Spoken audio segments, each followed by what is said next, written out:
The leader of the House of Representatives, Professor Julius Ihombere, has decried the non-implementation of a prohibition against persons with disability act by both government agencies and those in the private sector, saying unless something drastic is done, the law will remain just on paper.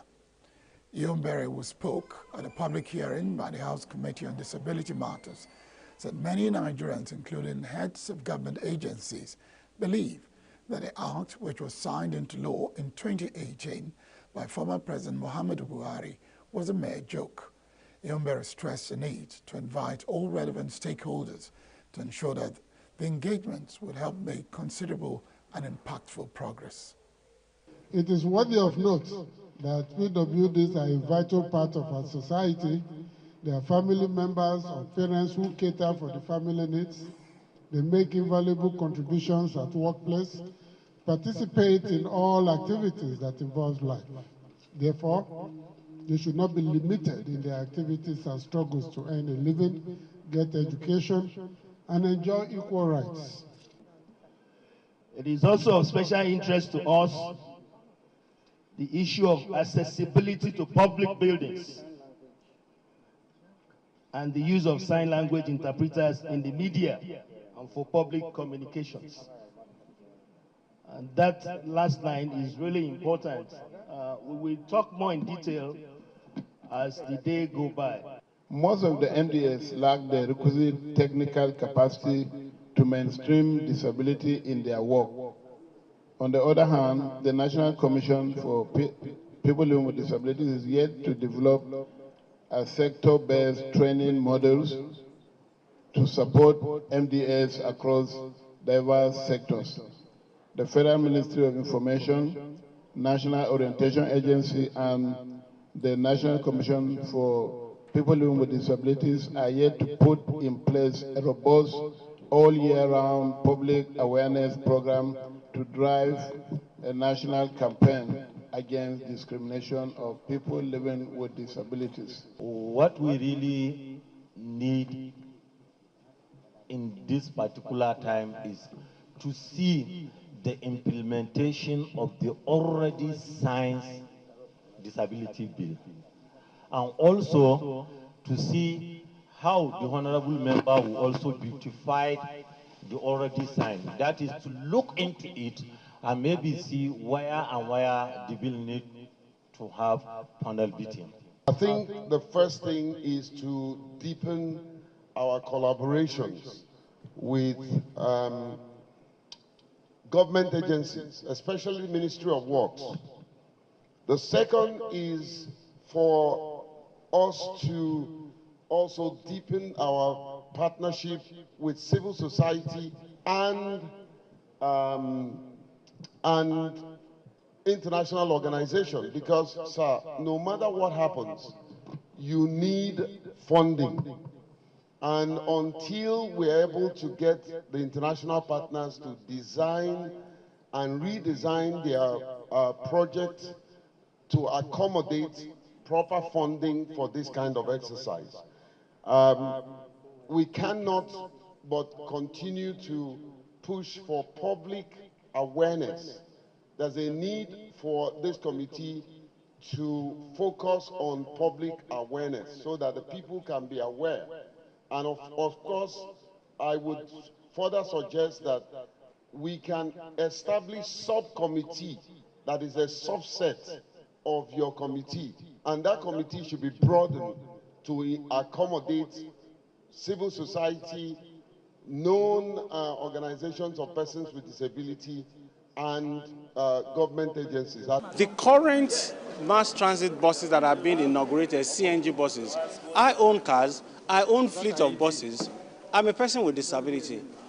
I'm a transporter, but I can't even go to queue to convert my car to CNG. Neither can I also, my buses are lying there. People know that I'm a transporter. Ditto for so many of us like that. Let's even start from there. That's the current burner. That's the one on the front burner now. What of finance? We can't enter banks. Kudos to one or two banks that have started implementing initiatives that encourage, accommodate people with disabilities. But we need to do more. The Office of a Special Advisor to the President on Senate Matters, Senator Bashir Lado, in Abuja on Tuesday, called for enhanced cooperation between government agencies and the National Assembly. Senator Lado emphasized the importance of a partnership in realizing President Bola Tinubu's vision of transparent and effective governance. He underscored the need for a closer, more constructive relationship between ministries, extra-ministerial departments, agencies, and the Senate, particularly at various committees.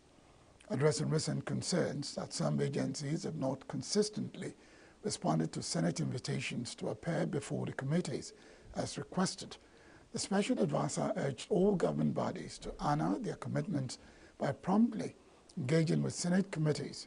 He noted that this aligns with President Tinubu's vision of a responsible, effective, and accountable government.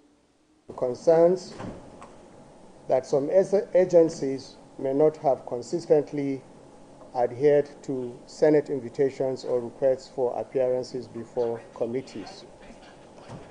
While we acknowledge that competing official engagements may sometimes make it challenging for agencies to respond promptly to Senate invitations, it remains essential that these opportunities for engagement are prioritized to demonstrate our continued collective commitment to accountability and good governance.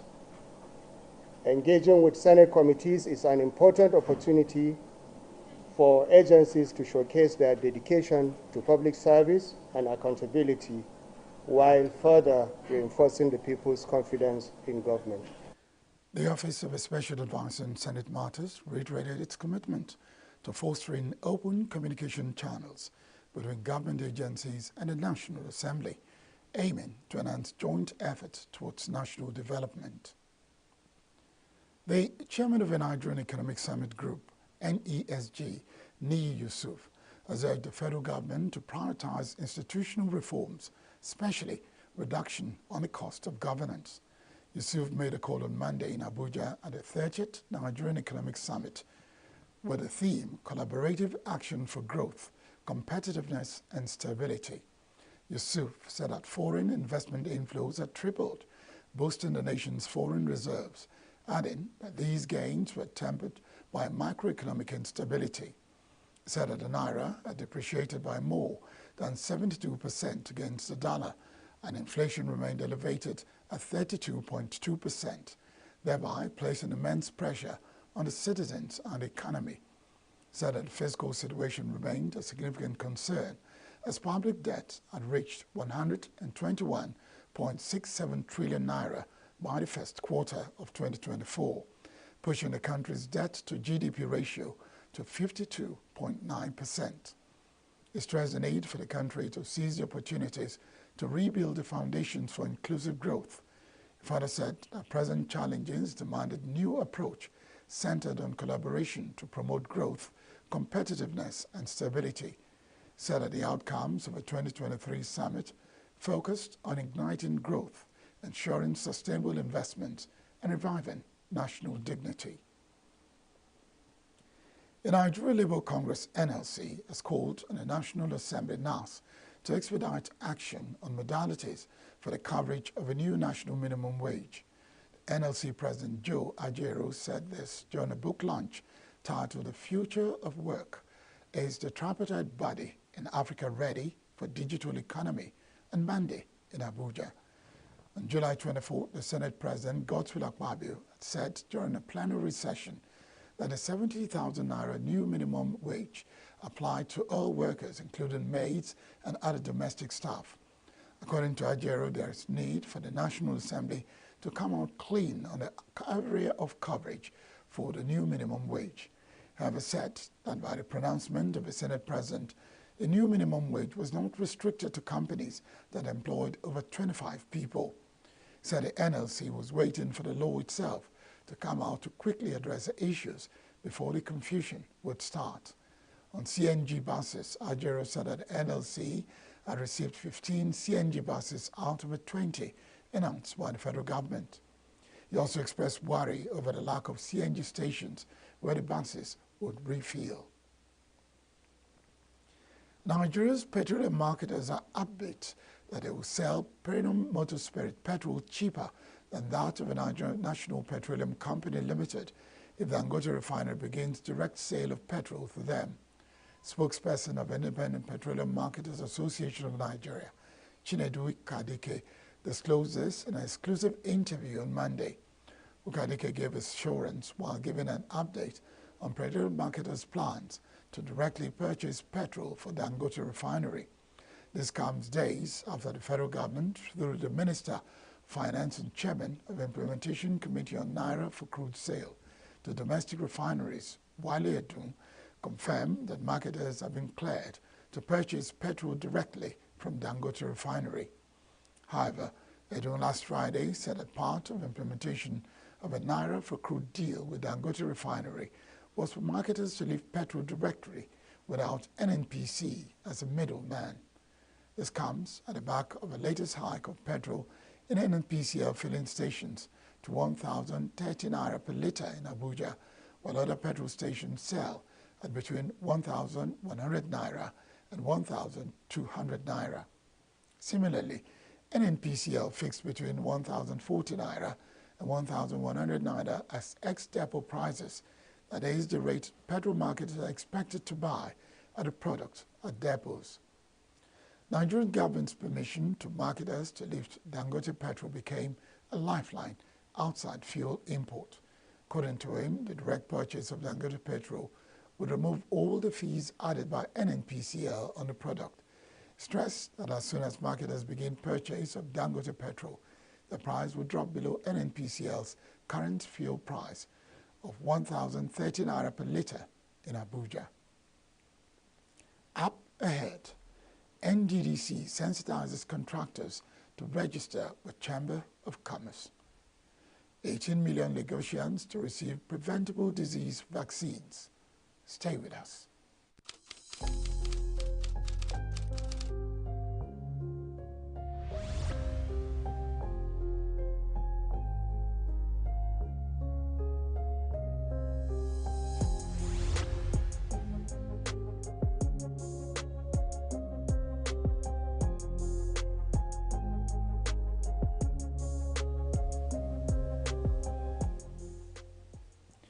As a crisis within the People's Democratic Party persists, new factional acting national chairman Yayari Mohammed has challenged the rival National Working Committee led by Umaru Damagong to act on their security threats.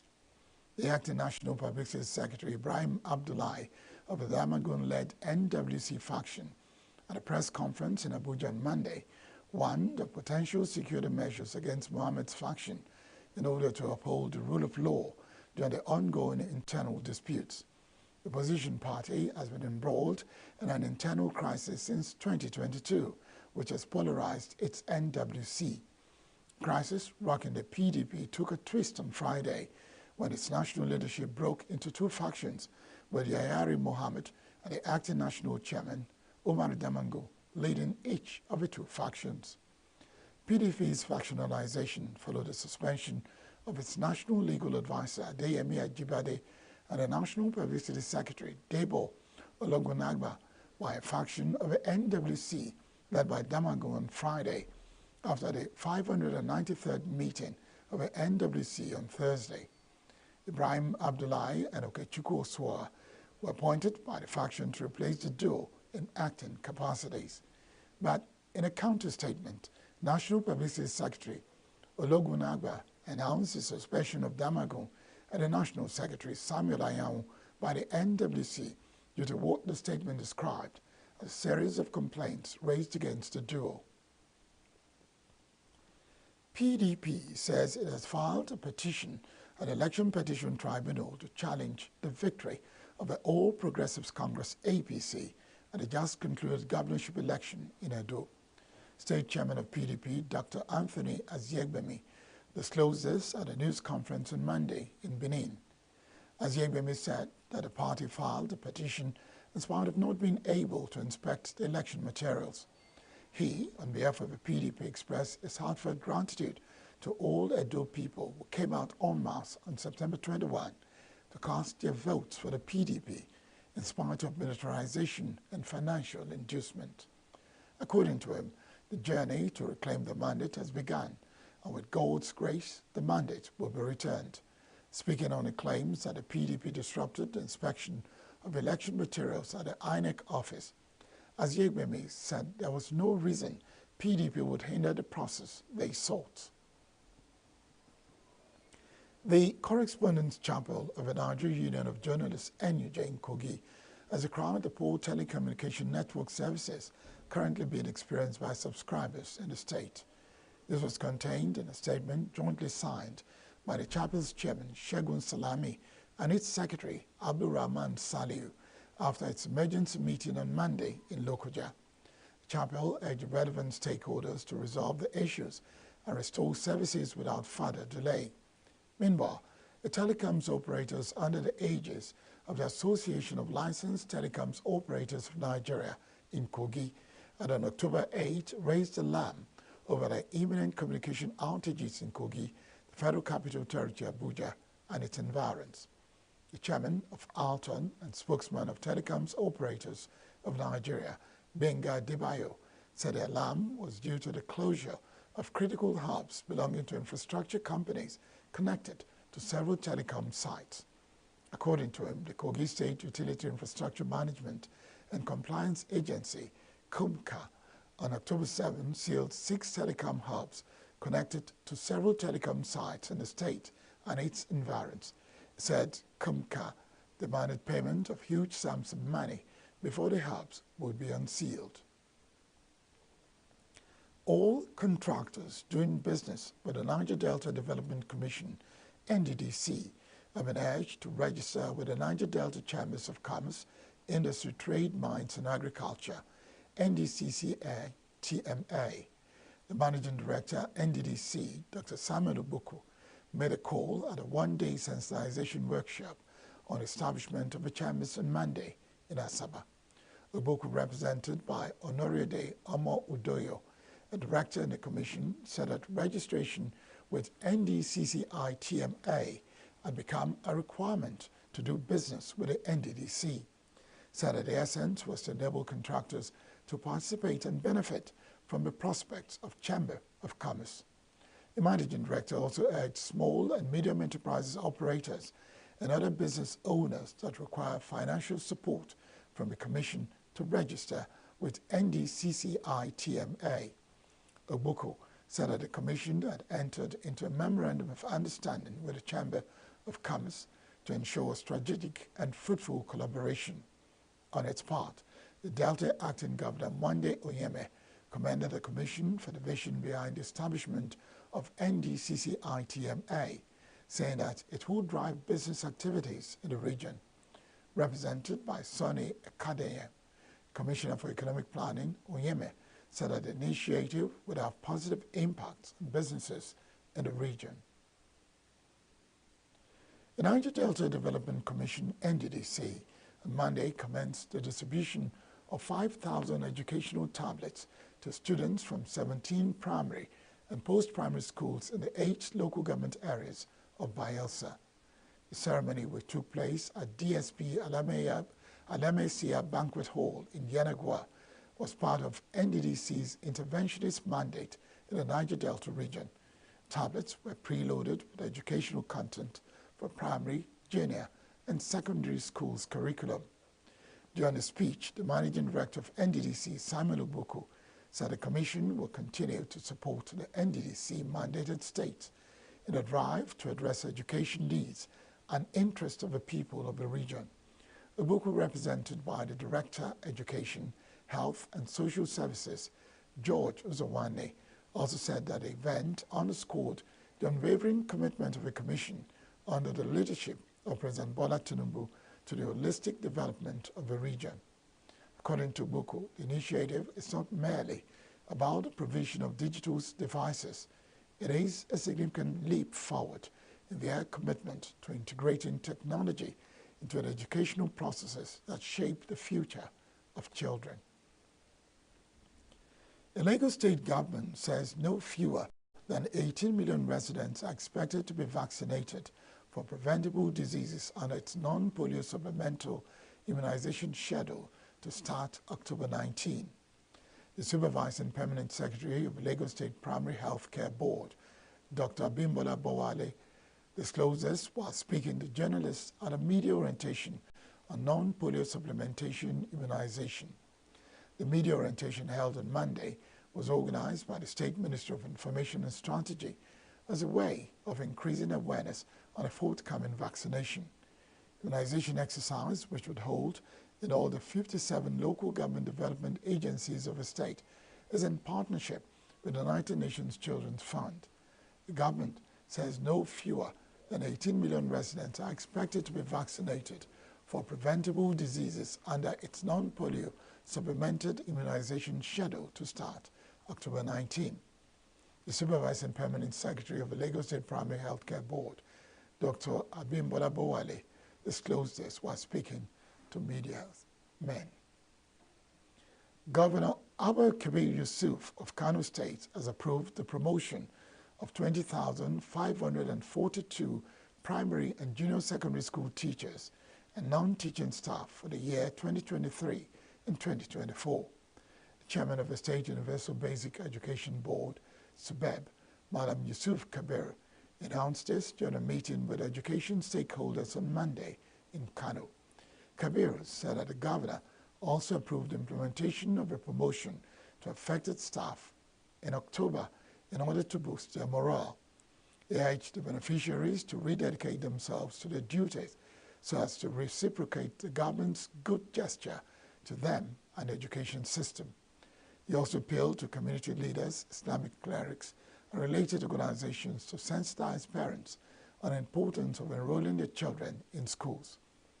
Stakeholders at the meeting commended the governor for his strides in education, citing his efforts in the distribution of learning materials, construction and renovation of classrooms, and training of teachers. President Bola Tinubu has urged the disciplinary board of a Confederation of African Football (CAF) to conduct a thorough investigation into the inhuman treatment endured by the Super Eagles at a Libyan airport. He said CAF should take appropriate action against those who willfully violated the statutes and regulations. The President made the remarks in a statement by Bayo ENUGU, Special Advisor, Information and Strategy, on Monday in Abuja. Tinubu, who welcomed the safe return of the Super Eagles, decried the harrowing experience which prompted the withdrawal of the team from a scheduled match on Tuesday. The President commended the proactive coordination between the Ministries of Foreign Affairs and Sports Development in addressing the unfortunate episode and ensuring the safe return of the players. Next is business news.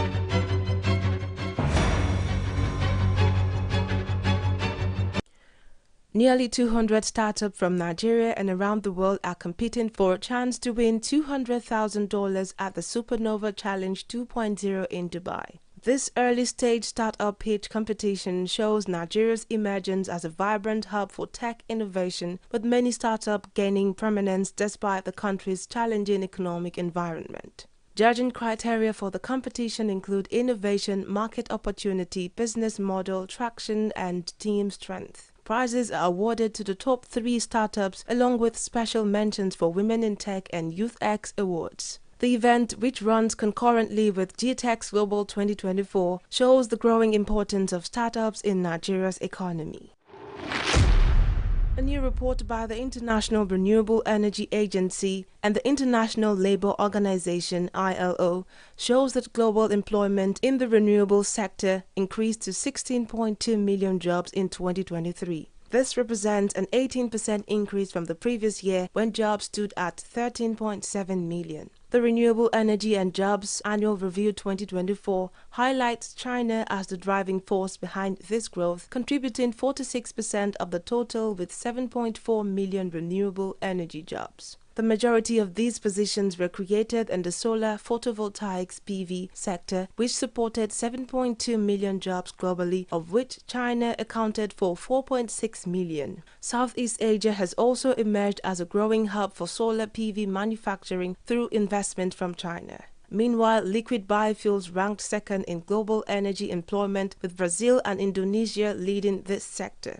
Despite this progress, the report revealed that Africa lags behind, contributing only 324,000 renewable energy jobs. The report also stressed the importance of gender inclusivity in the renewable energy workforce and the need for investment in skills development to prepare workers for the transition from fossil fuels to clean energy industries. The Republic of Benin and Togo owe Nigeria a total of $5.79 million for electricity consumed in the second quarter of 2024, according to a report from the Nigerian Electricity Regulatory Commission. Of the $15.60 million invoiced, the two countries only remitted $9.81 million. This ongoing issue highlights the challenges faced by Nigeria's electricity market as the government continues to manage its subsidy obligations and ensure efficient service delivery. The report also notes that domestic customers have shown improved remittance performance, paying 65.07% of their cumulative invoices for the quarter. European stocks showed little movement on Monday, October 13th, as investors remained cautious following China's stimulus announcement. Analysts predict a potential rate cut by the European Central Bank, with indications pointing to a weak German economy in the third quarter. As Germany's automotive industry draws attention, Prime Minister Keir Starmer emphasizes the need to eliminate bureaucratic obstacles to attract foreign investment. With foreign direct investment inflows at a 9-year low of 2.7% of the economy, the UK government aims to rebuild investor confidence and reinvigorate the country's infrastructure.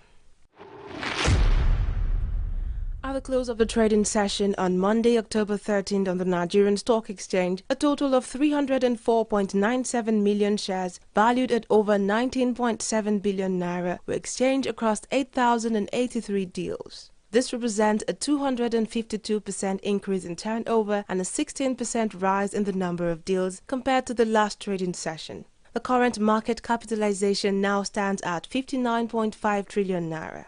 A total of 118 equities participated in the trading, with 20 stocks gaining and 31 losing. Leading the gainers was Wapik Insurance, which saw a 10% increase, closing at 88 kobo per share. The Initiates, Consolidated, Hallmark Holdings and Micure Industries also posted strong gains. Meanwhile, Vitafoam Nigeria topped the losers list, with its share price falling by 9.09% to close at 20 naira per share. Other notable decliners included Tantalizers, International Energy Insurance and Secure Electronic Technology.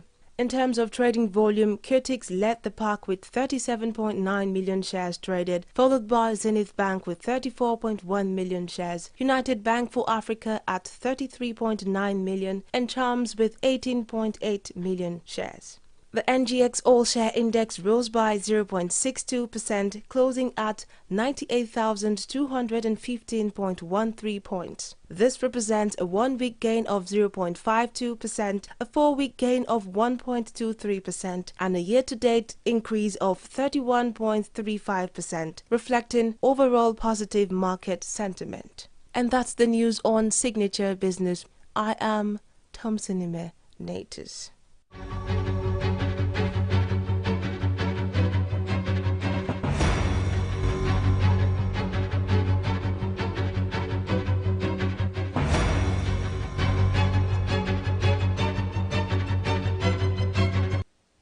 Still to come, Kenya relocates dozens of elephants to larger park.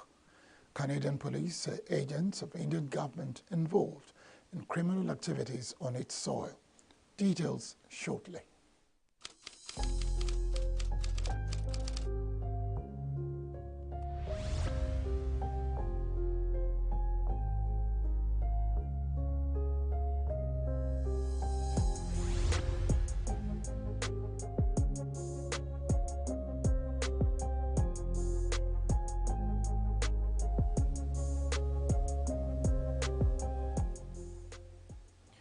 Kenya has begun a landmark operation to relocate 50 elephants from the overcrowded Mwea National Reserve to more spacious Aberdare National Park in a bid to reduce environmental pressure and reduce human-wildlife conflict. The 42-square-kilometer Mwea Reserve, designed to host around 50 elephants, has seen its population surge to 156, prompting concerns about habitat degradation. The operation involves a team of over 100 wildlife specialists using helicopters, trucks, and advanced tracking technology. Elephants are darted from helicopters, then carefully transported to their new home. As of Monday, 44 elephants have been successfully moved, with remaining few scheduled for relocation by Wednesday. The Mwea National Reserve is just 42 square kilometers with a carrying capacity of about 47 elephants, 47 to 49 elephants. Currently, we have, from the last census, we have about 156 elephants. That is 150% more than what it's ideally supposed to be maintaining. So when you have such large numbers within a small ecosystem, you end up with degradation of the habitats. And this exercise is one of the things that is doing to mitigate that. So we are removing some of the pressure on the habitat. So there'll be habitat restoration in the area to allow even for the growth of other species within that ecosystem. So we have what we call the pre-translocation phase. We have the actual translocation, what you're experiencing now. And even after this, after tomorrow or Wednesday, when you complete the exercise, we'll have the third phase of post-translocation monitoring. So in the pre-translocation phase, that is where you'll see all the fears are put in. We look at all the risks and what mitigation measures can be put to cater for that. Supporters of a Democratic presidential nominee and U.S. Vice President Kamala Harris held a golf cart rally in the retirement community of Villages, Florida on Monday. Recent polls show Republican presidential candidate Donald Trump and Harris are neck and neck in the 7 swing states: Michigan, Pennsylvania, Wisconsin, Arizona, Georgia, Nevada, and North Carolina. Freedom. Freedom to be what we are, freedom to vote, freedom to take care of our own bodies, and support the Constitution of the United States. Everybody should have the choices what to do with their own bodies, and support of the Constitution. Those are the strongest factors for me. The Canadian police said on Monday that a significant amount of information on criminal activity orchestrated by agents of the Indian government. Investigations have revealed that Indian diplomats and consular officials based in Canada are leveraging their official position to engage in clandestine activities. The Indian government has been collecting information through its officials in the country, and this information is then used by the Indian government to target members of the South Asian community. The team has learned a significant amount of information about the breadth and depth of criminal activity orchestrated by agents of the Government of India and consequential threats to the safety and security of Canadians and individuals living in Canada. Investigations have revealed that Indian diplomats and consular officials based in Canada leveraged their official position to engage in clandestine activities, such as collecting information for the Government of India, either directly or through their agents, and other individuals who acted voluntarily or through coercion. The information collected by the Government of India is then used to target members of the South Asian community. Former Google CEO Eric Schmidt has urged British Prime Minister Keir Starmer to approve the investment for data centers in Britain during a conversation at an investment summit in London on Monday. Britain said on Monday that US firms ServiceNow, CyrusOne, Cloud HQ, and CoreWeave would invest a combined £6.3 billion in UK data center technology. Announcement came as Starmer hosted global business leaders at the summit. Maybe instead of calling it regulation and investment, you should call it a lot of investment and very small amount of regulation. Or maybe you need a minister of anti-regulation. A more serious proposal is that democracies, especially something as long as old as this one, have so many ways in which people can say no. I'd much rather, and I think the business community would much rather have a single person who can say yes or no, and who says no, and then they can move on. The cost of capital and the delay is killing you. And furthermore, you're not going to achieve your 2030 energy goal, which is laudable, without fixing this. So you have a tactical leadership problem to achieve this, and I think you can pull it off. But you have to figure out a way to get control. Together, the US and the UK should be able to out-innovate and outrun this incredible innovation engine in China if we do it well, and if we do everything that you just talked about. The demand for energy for data centers is massive. We need you to approve the necessary steps to make these data centers in Britain, because your research scientists, your companies, your citizens all need these things.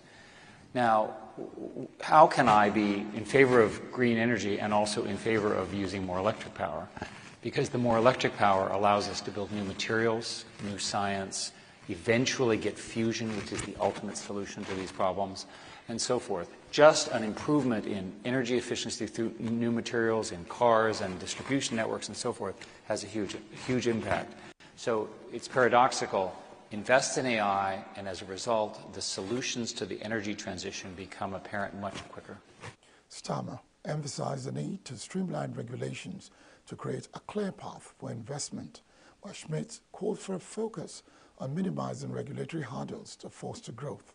Starmer also reaffirmed the UK's commitment to achieving clean power by 2030 and addressed the apparent contradiction this goal poses when faced with AI's massive energy demand.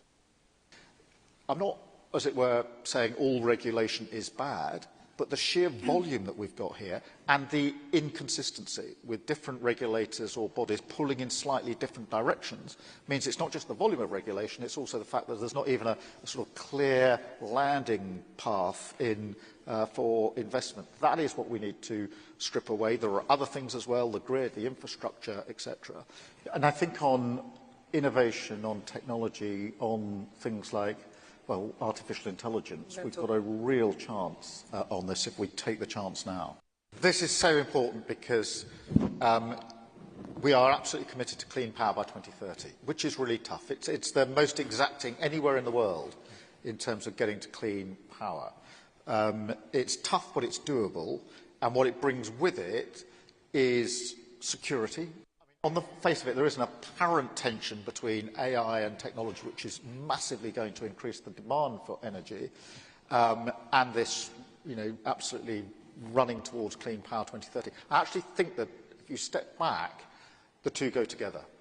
In other words, what you need for your development, your AI, is more energy, but clean, reliable, cheaper energy, homegrown, is the answer to that conundrum. And actually, if we get this right, it becomes an incredibly important selling point of the UK in terms of why would you want to put your databases here? Why would you want to develop AI here? Answer, because alongside our commitment to growth and technology is our commitment to a cheaper, more effective, more independent, more security energy source, which we can ramp up at scale. NASA launched a spacecraft on Monday to Jupiter's moon, Europa, considered one of the solar system's most promising spots to search for life beyond Earth. NASA says the mission aims to learn whether the ice-encased world, believed to harbor a vast underground ocean, is habitable. The U.S. Space Agency's robotic solar-powered Europa Clipper spacecraft was launched on SpaceX Falcon Heavy rocket from the Kennedy Space Center in Cape Canaveral, carrying 9 scientific instruments after traveling 1.8 billion kilometers on a trip lasting about 5.5 years. Europa Clipper is due to enter orbit around Jupiter in 2030. Scientists have a keen interest in a salty liquid water ocean that previous observations have indicated resides below Europa's icy shell. Europa's Clipper is the biggest spacecraft NASA has ever built for a planetary mission, measuring about 100 feet long, about 58 feet wide, and weighing approximately 6,000 kilograms. It is larger than a basketball court because of its sizable solar arrays to gather sunlight for powering scientific instruments, electronics, and its other subsystems.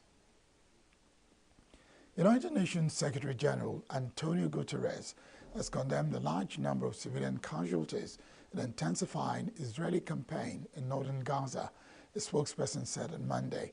He strongly urged all parties to the conflict to comply with international humanitarian law and emphasized that civilians must be respected and protected at all times.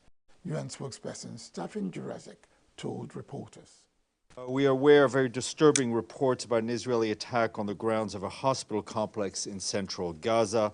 The Secretary General condemns the large number of civilian casualties in the intensifying Israeli campaign in northern Gaza, including its schools displacing sheltered Palestinian civilians. He strongly urges the parties to the conflict, all parties to the conflict, to comply with international humanitarian law and emphasizes that civilians must be respected and protected at all times. Humanitarian assistance into Gaza is woefully inadequate and is at the lowest level in months. Russia's attack on Ukraine's southern city of Mykolaiv killed one person and injured at least 16 on Tuesday. The attack damaged an infrastructure facility, a restaurant complex, trade pavilions, residential buildings, and cars. Governor Vitaly Kim said on Telegram messaging app. Ukraine's Minister of Internal Affairs released video showing buildings on fire and firemen battling the flames. Emergency services said the attack also caused several fires, 2 of which had been put out. Ukrainian military said the Russian forces used 7 S-300 400 missiles to strike the region, in addition to launching 17 drones and 2 more missiles over the other regions. The Air Force shot down 12 drones and 4 more were locationally lost, likely due to active electronic warfare. Israeli Prime Minister Benjamin Netanyahu on Monday rejected accusations that Israeli troops had deliberately targeted UNIFIL peacekeepers in Lebanon as completely false and repeated a call for them to be withdrawn from combat zones. He said the military did its utmost to avoid harming UNIFIL personnel while striking Hezbollah fighters, but the best way to assure the safety of UNIFIL personnel is for UNIFIL to heed Israel's request and to temporarily get them out of harm's way. The charge that Israel deliberately attacked UNIFIL personnel is completely false. It's exactly the opposite. Israel repeatedly asked UNIFIL to get out of harm's way. It repeatedly asked them to temporarily leave the combat zone, which is right next to Israel's border with Lebanon. In fact, on the day that Israel began its ground operation next to our border with Lebanon, we asked them specifically, please leave this area so you're not harmed. Israel is not fighting UNIFIL. It's not fighting the people of Lebanon. It is fighting Iran's proxy Hezbollah, which uses Lebanese territory to attack Israel. Hezbollah attacked Israel last year without any provocation on October 8th, a day after the Hamas massacre. And it's continued to attack us ever since by launching over 10,000 rockets and missiles at Israel. Hezbollah uses UNIFIL facilities and positions as cover while it attacks Israeli cities and communities. These attacks have claimed the lives of many Israelis, including yesterday. Israel has every right to defend itself against Hezbollah and will continue to do so. We regret any harm done to UNIFIL personnel, and the IDF is doing its utmost to prevent such incidents. But the best way to ensure the safety of UNIFIL personnel is for UNIFIL to heed Israel's request and to temporarily get out of harm's way. Cuban President Miguel Diaz-Canel led a pro-Palestinian demonstration in Havana on Monday. Demonstrators marched along the Maricon boardwalk, demanding peace in Gaza. According to Fernando González Lort, the president of the Cubans are aimed at securing the return of tens of thousands of people displaced from their homes in northern Israel. A funeral was held on Monday in Iraq's Karbala for Iranian Revolutionary Guard's deputy commander, Brigadier General Abbas Nifarunshah, who was killed in Israeli strikes in Beirut along with Hezbollah chief Hassan Nasrallah on September 27. This is one of the 2 funerals held for Nifarunshah in Iraq. Second one will be held in the city of Najaf. Later, the body will be taken to Iran, for his final resting place. Iran's Foreign Minister Abbas Araqi said 2 days after the announcement of Russia's killing that the incident was a horrible crime that will not go unanswered. Last week, Revolutionary Guards announced the body of the Nefronshad had been found. After arriving in Islamabad, Chinese Premier Li Qiang received the honor guard at the Prime Minister's house, where he met his Pakistani counterpart Shehbaz Sharif on Monday. Pakistan's capital was under strict security lockdown as Chinese Premier Li Qiang landed in the city on Monday ahead of heads of government gathering of the Shanghai Cooperation Organization this week. Both premiers held delegation-level talks. Sharif's office said that he and Li discussed economic and trade ties and cooperation under the China-Pakistan Economic Corridor, a $65 billion investment in the South Asian country under Chinese President Xi Jinping's Belt and Road Initiative. They both also inaugurated virtually the CPEC-funded Gwadar International Airport in restive southern-western Balochistan province in a ceremony telecast live by Pakistan state-run TV. Li's visit is the first by a Chinese premier to Pakistan in 11 years, Pakistan's Prime Minister's office said. India withdrew its envoy to Canada along with other officials and diplomats who Ottawa named as persons of interest in a matter related to an ongoing investigation in the country. Relations between New Delhi and Ottawa have been frosty since September 2023, when Canadian Prime Minister Justin Trudeau said that Canada had credible evidence linking Indian agents to the assassination of a Sikh separatist leader that year, prompting a strong reaction from New Delhi, which denied the allegation. Canadian Charge d'Affaires Stewart Wheeler was summoned to the Foreign Ministry on Monday and, speaking to the press outside, said it was in the interest of both countries for India to look into the allegations. The Government of Canada has done what India has long been asking for. Canada has provided credible, irrefutable evidence of ties between agents of the Government of India and a murder of a Canadian citizen on Canadian soil. Now it is time for India to live up to what it said it would do and look into those allegations. It is in the interest of both our countries and the peoples of our countries to get to the bottom of this. Canada stands ready to cooperate with India. Canada pulled out more than 40 diplomats from India in October 2023 after New Delhi asked Ottawa to reduce its diplomatic presence. And that's the news this hour. I am Barry Kumo Ado. Thanks for watching.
Welcome to E-Vibes. This is the entertainment hour, and of course, this is entertainment, pop, art, and culture.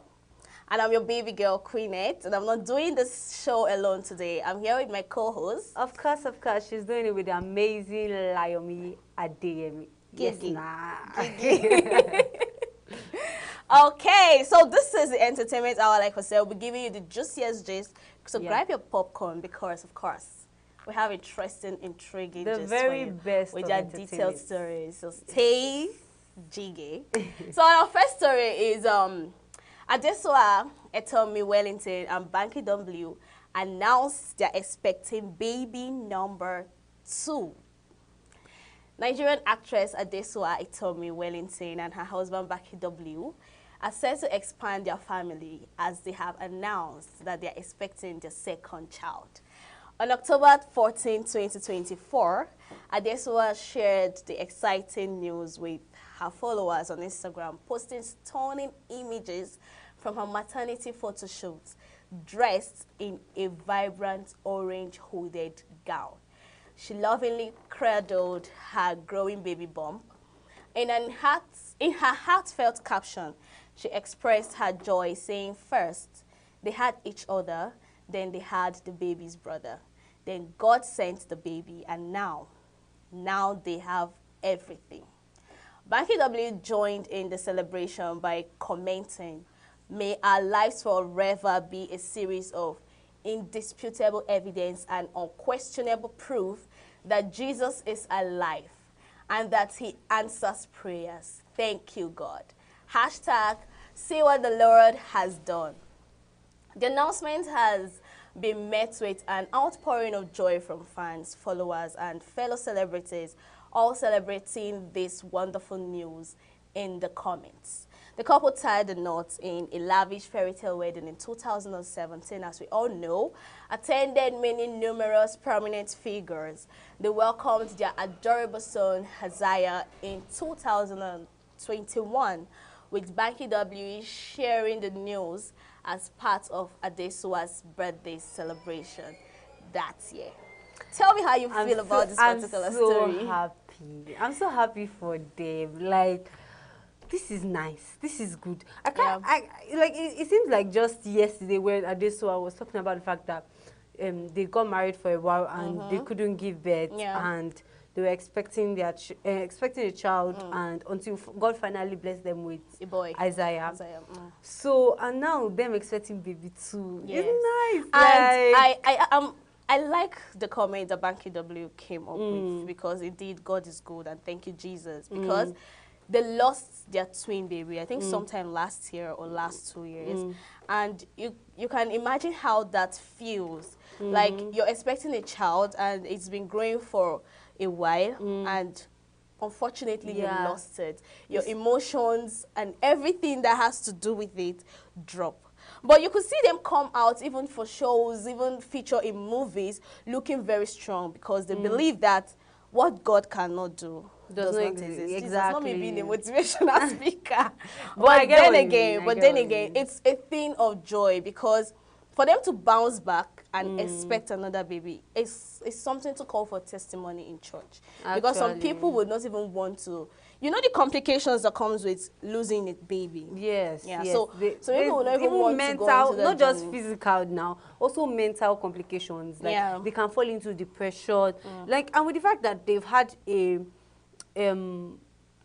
like a track record of having issues in a way. Do you get, before their first child, they know how they waited, everything, and now, okay, we say we're expecting children, twins for that matter, losing the twins. But really, it really shows, their story shows that God is faithful. Yeah, and that's because why the comment section was looking like, glory be to God, thank you, Jesus, congratulate.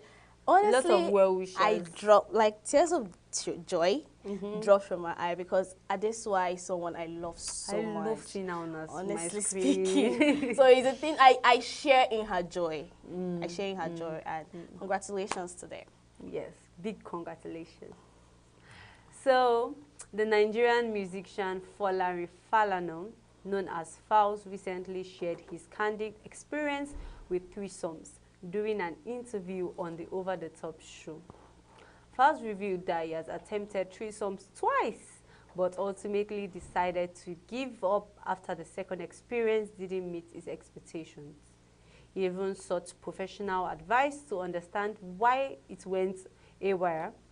In a trending video clip, he explained what might be interesting to note is that he has only attempted it twice and they didn't really go well. The last time was about 2 years ago. After the second time, he decided to give up. He spoke to some professionals about his experience and they said that the problem is that he's planning it. They advised him to just let it happen. Let's watch a clip from this interview. When was the last time you had a threesome?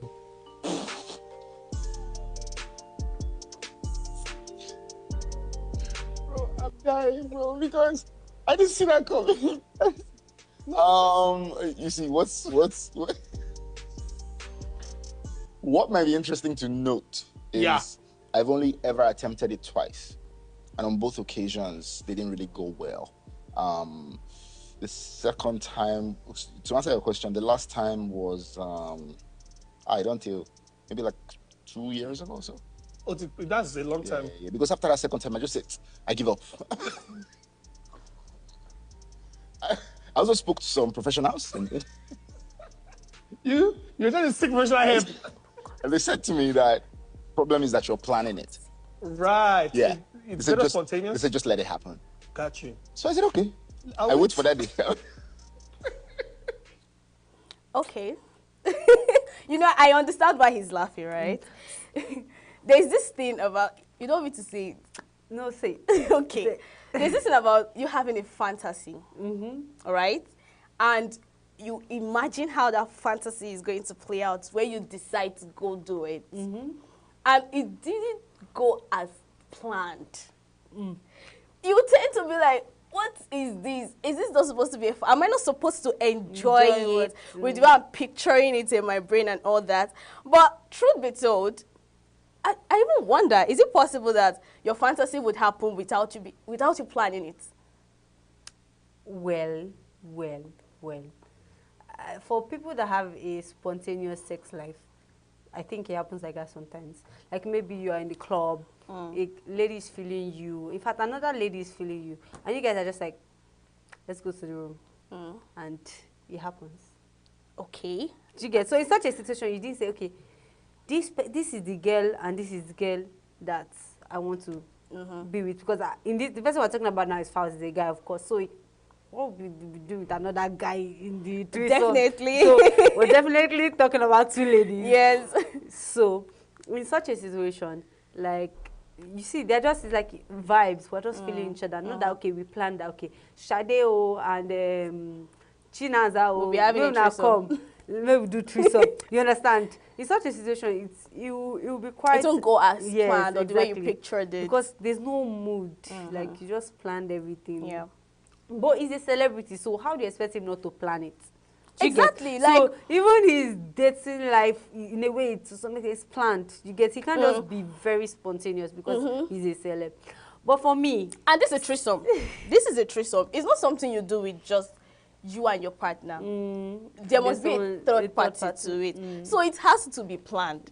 I don't know if it's him or the people he's doing the threesome with that made it not to go as planned. And it's very unfortunate that he has done it twice and he's already giving up. For me, what is wild is him seeking professional help for that sake. That's just so wild. That's wild. He wants his fantasy to be interested. That's it. He wants his fantasy to be interested. That's the truth now. People are seeking professional help over things like depression, over things like anxiety. You are seeking professional help for threesome. God, I beg. Do you? We are not being judgmental. Do whatever funny, you want. it's funny. It's funny, you cannot lie that it's funny. But yes, do you. Whatever you want, do it. I mean, it's your life. I mean, the way he's even laughing about it, because he didn't see the question coming. Like, imagine as we are talking now, we're having a discussion as we are right now. And I'm like, okay, Queenette, when was the last time you had a threesome? You be like, and I'm like, where is this question coming from, bro? Where are we going? All right, so moving forward, Nollywood actress Biodun Okowo, known as Omoboti, has addressed recent rumors alleging that she snatched the husband of Lola Idije's daughter. During an Instagram live session, Omoboti firmly denied the claims, asserting that her husband has no connection to Lola Idije's family. She specifically called out fellow actress Tosin, accusing her of spreading the rumors. She stated that her husband does not know any Lola Idije's daughters. In fact, they spoke for the first time through her. She clarified that she did not snatch anyone's husband. Tosin, they say you are the one posting sub-tweets. Please come out and clear these allegations. Lola Idije took to Instagram on 14th October 2024, saying that the first time she ever spoke with Omoboti's husband was on a phone call when she introduced him to her, and none of her daughters know him personally. You know, there's one thing for social media to carry private scenarios, and there's one thing for bloggers to come out and couch a story around it. Now, I made a research, and I'm going to tell you a story of how this happened. Listen carefully. Now, Lola Idije's mom, right, is the adopted mother of Biodun. Like, she adopted Biodun as her daughter when Biodun lost her mother. Now, time goes on, and the two sisters, the stepsisters, became friends, close and all that, normally. Then, Lola Idije's daughter met this guy that stays abroad, but comes to Nigeria often. His name is Adeniyi. So, they started dating. And of course, before you bring your boyfriend to the family, you should know that, okay, something looks like it's becoming serious. So she brought the guy home and introduced him to her sister, which is Biodun, saying this is her man. Now, in my own opinion, she possibly saw him and like, oh, he's cute and all that. This is what I read, actually. He's cute and all that. He's, you know, maybe has spec. So, behind Lola's daughter, she went and found herself in the life of the guy, which means they are now dating secretly. Now they are dating, and along the line, she, according to the story, she gave him money to buy an engagement ring to propose to her. That is Biodun. Yes. Now he bought it, and they had a private wedding without the their industry. You know, they're into movies. So without their industry, but she invited bloggers to take pictures of the wedding. Now, when Lola Ideji's daughter saw these pictures, she was heartbroken and called her a betrayer. That how can she do that? Now, I felt possibly she knew that this person has snatched her man, and she's trying to heal privately. She doesn't want the bloggers or anything. She don't want to bring it to social media, just the way other people come on social media to make us believe that their relationship is over. So she kept it private and begged her sister, according to her, that I begged you not to bring this thing to Instagram, and you did. Well, at least based on the post of Lola, their mother, like Lola Idiji, their mother, she's saying that they didn't even know the man. Like, they've not met I've not the man finished the before. story. Relax. I'm calling the story, the research. Now, she got pissed, and Biodun had to, like, apologize, you get? And they had to, like, agree that they have to take it down, comment on each other's posts on Instagram, stating that they are not fighting over a man. They are not dragging a man. They have to prove to the social media people that they are in peace. You get? Because initially the whole idea is it shouldn't be known that first of all, I brought this man to the house and showed him to you that he is my man and you snatched him. It's a family matter, right? But trust bloggers to do their digging and people around you that, you know, knows the story. So this is them trying to cover it up. Exactly. Well, I don't live with them, so I can't say. I'm speaking based on the story. The things you are hearing, yes, the things you researched so far, I understand. But I would say that they've come out to say this is what it is, this is how it looks like. We didn't know the guy, anything, yada, yada, yada. You get. So this is what they are putting out there. So that means this is what you they have want to believe you guys whatever to they this is how what you have to take. Do you get? So now saying you are listening to another blogger that is telling another story. Well, it's up to you guys. So it's up to you guys. But this is the official statement they are making, that there is nothing like that. Because even Biodun herself was also thanking Lola Idiji on her status that thank you for clarifying all these things, that I don't like the allegations that has been like. And it could be possible too that trust bloggers to come up with one story, wild stories like that to just make themselves. So since they've told you that this is what they want, this is what is their truth, and this is what they want you to believe it. Maybe you should actually believe. But then if you now have evidence, so if you drop them, maybe see them. You know, who are we? We are here to just react on the news we are seeing. You get. So Mustard's divorce from his ex-wife Chanel Terry has officially been finalized, and with the settlement granting him a wealth of luxury assets. According to the new legal documents, Mustard's attorney Samantha Spector played a key role in securing the deal, which allows him to keep a fleet of high-end vehicles.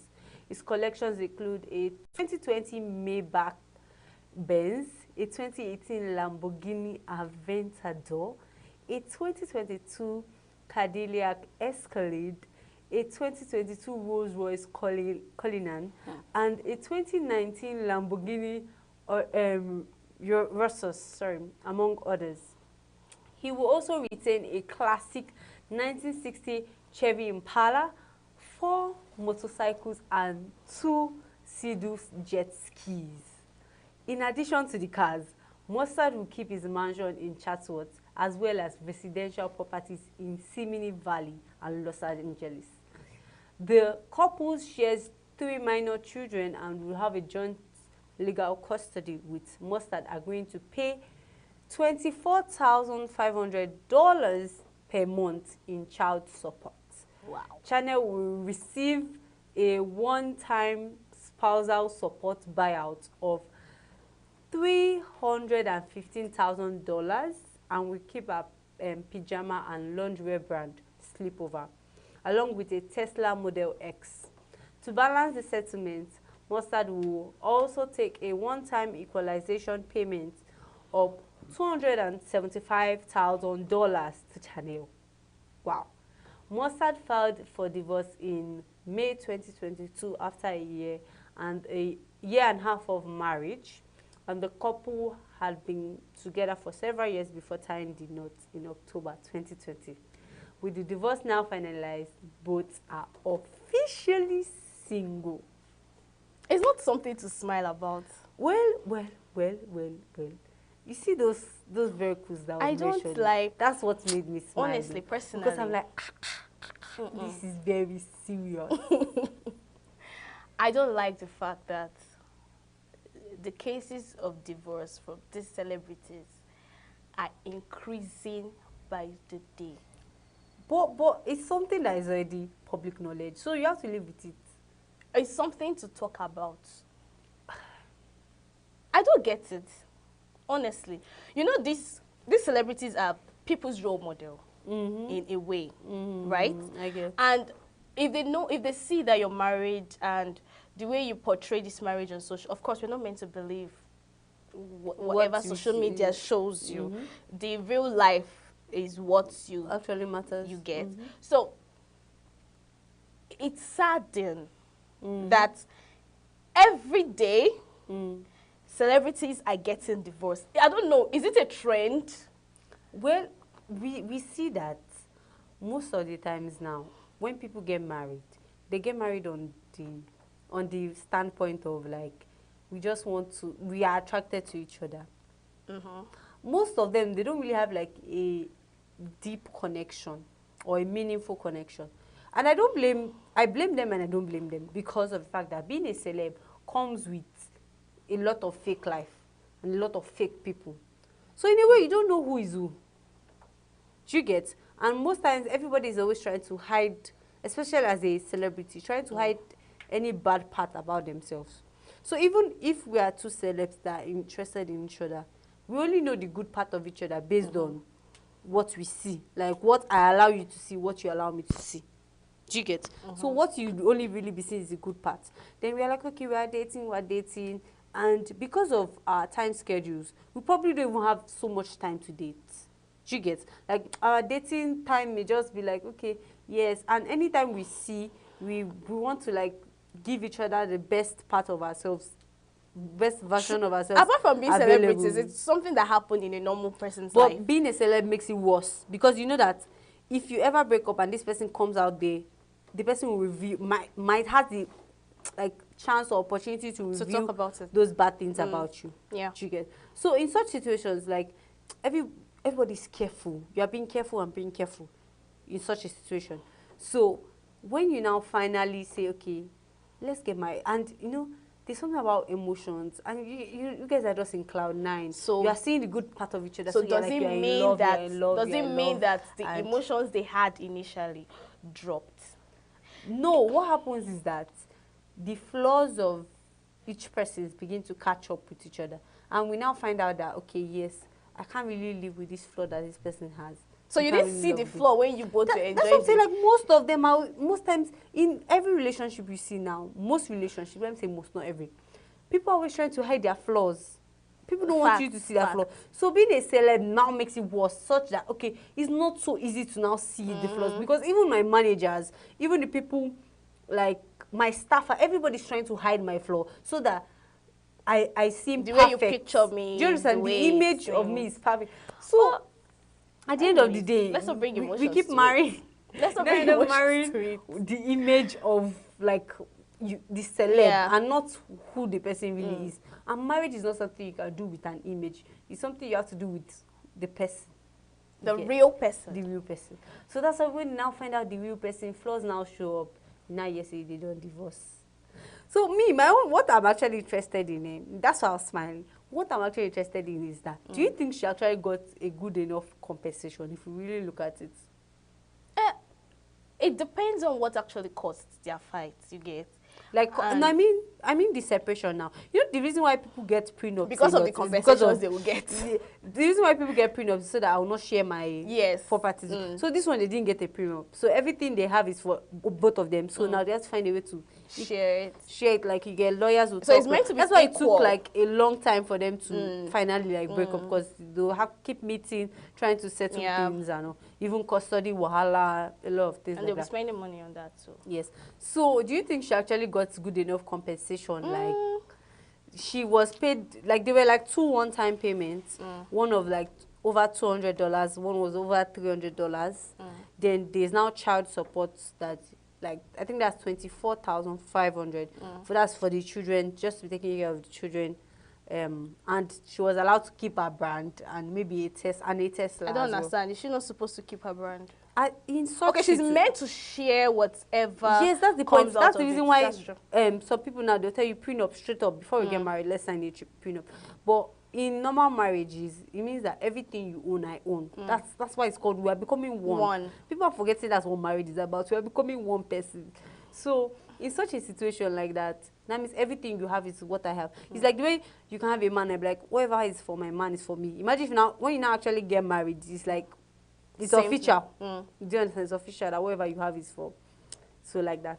So do you think she actually got good enough compensation? No, personally no. Because almost see the cars, I was just then he's keeping the man short too. Yeah. Please, the money. Maybe she doesn't want to fight for it. Maybe she's okay with it. True, right? Maybe she's okay, because if she's not comfortable with it, she would fight. Yes, and they'll keep stressing the whole divorce thing. So it's up to them. Well, I'm sad that celebrities are getting divorced every single day. I mean, you guys are turning it into a trend. It's a good thing that you are still sad about it, because I think because of the fact that we see it happen a lot, we now become quite indifferent to it, and I think that's one of the reasons that it continues, because now we now begin to see it as a normal thing. That's why I said it's turning to a trend. We now begin to entertain every single day. So it's good that they're divorced, they broke up. I mean, so people know what we are doing before we get married. Honestly speaking. All right, so moving forward, a 14-year-old pop fan, Lily from Warwickshire, is getting a second opportunity to meet her idol singer-songwriter, Melanie Martinez, after a highly anticipated meet and greet fell through at the last minute. Lily attended Martinez's Cardiff concert during their trilogy tour last month, where her mother, Rachel, had arranged the meet and greet. Unfortunately, the plan was derailed when Martinez unexpectedly took the stage early, leaving Lily waiting in disappointment. Rachel shared that the letdown had really knocked Lily, who struggled with anxiety and is currently being homeschooled due to bullying. However, Martinez management has stopped in to offer Lily a new meet and greet along with VIP merchandise, which has brought a wave of relief. This gesture follows the efforts of the charity Emmett Jennings, which had previously provided Lily with some merchandise and had been working to fulfill a dream for her brother, George, who has a congenital heart condition. After writing to Martinez's manager about the missed opportunity, Rachel received confirmation that a new meet and greet would be arranged for when the singer returns to UK. I mean, that's a good one. This news has helped Lily cope with the earlier disappointment, as Rachel noted. It has helped Lily massively. I'm actually imagining the whole blush and excitement to have. Yes, she being a teenager, finally meeting someone she admires. Always want to see. That's nice. I really love the fact that they granted another opportunity, because I know how painful it can be to miss meeting someone that you've planned. And for the fact that she has this anxiety problem in her. Have you ever seen someone that has anxiety issues? Nah, I don't think I know people like that. They behave like something serious is about to happen. Like they shake, their hand is like, you can see the reaction on their face. Do you get me? So imagine she came for that concert and she heard, oh, Melanie Merchandise just finished displaying on set and she has gone. She'd be like, it's a lie. Do you get? So I don't know how, because I know they have medicines for all this to cope. Yes, to cope with it. And the fact that she's being bullied in school. So I feel like they're doing this, them trying to help her reschedule a meet and greet is to help her because of the anxiety thing. Yeah, to build her confidence, and make her like to be happy. It just has to be Melanie's look for me. Like, she always has this dull look. Then there's this there's a way she like does her hair. Here will be like pink, here will be like black. Then she don't wear like baby doll clothes. Yeah. I think that's one of the reasons why they like. Like, she has this fantasy world theme, and I'm like, oh, this is not bad. This is not bad. It's not bad. All right. So it's a good thing, anyways. Yes, it's a good yes. thing anyways, I'm so happy for that teenager. I wish me too I can meet my own like star. Like, yeah, it'd be nice. It'd be nice. Okay.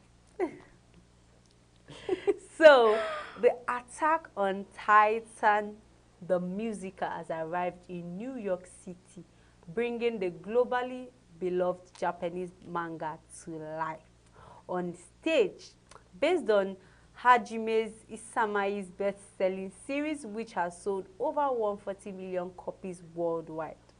This adaptation fuses traditional music theater with cutting-edge technology and 2.5-dimensional performances. Director Go Ueki explained the concept of 2.5-dimensional actors who embodied characters as if they've stepped straight out of the manga or the anime, a style that has gained immense popularity in Japan. Performed in Japanese with English subtitles, Attack on Titan, the musical premiered first in Osaka and Tokyo in January 2023.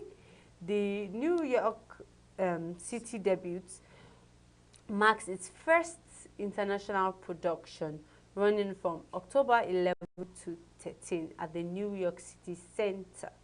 The production was by Soren Larsen and Koyoko Gasha. Let's take a look at the clip from this event.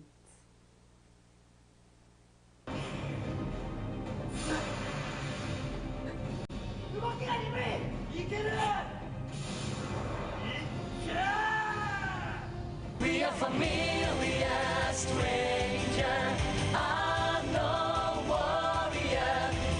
本日はこれにて解散。明日からの訓練に備えろ。はっ。やべえ。来るぞ。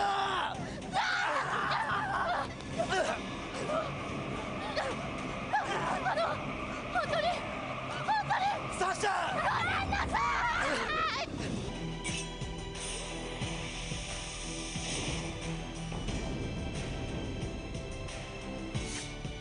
汚ねえな、畜生。さよならに行方があると知らずに生まれてきた。君の気高さを思うだろ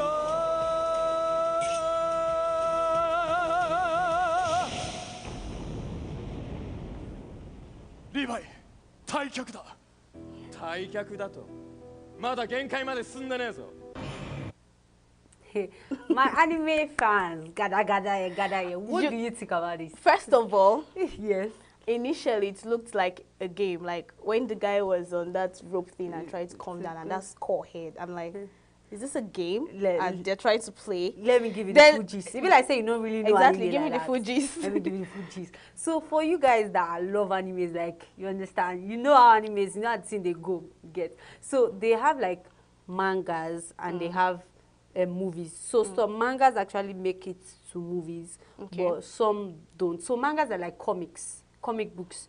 I'm sure maybe if you have a brother, you have seen it. I know. I know. All the, so mangas are more of digital comics, like instead of books, it's now like in electronic form. Yeah, I know. Yeah, so This one is Attack on Titans. It's about like some monsters in a way, trying that, like they kind of evolved to be better than human beings in a way, like and are now attacking the so-called humans in the story. Okay. Do you understand? So this story is normally, if you watch Attack on Titans, the seasons are available. I think like 6 or 7 seasons are available. You know how violent that movie can be. That animation can, because it's a 2D animation.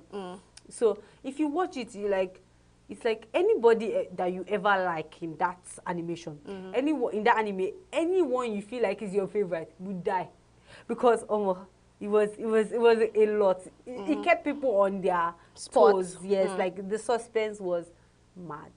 The suspense was mad. There were just a lot of killings, a lot of heartbreaks here and there. Oh my goodness. So now seeing a musical being made I out was of about it. to ask you that. How come the creativity? Because how do you explain those murders, violence, and killings that happen into music, into music, choreography, please, into dancing?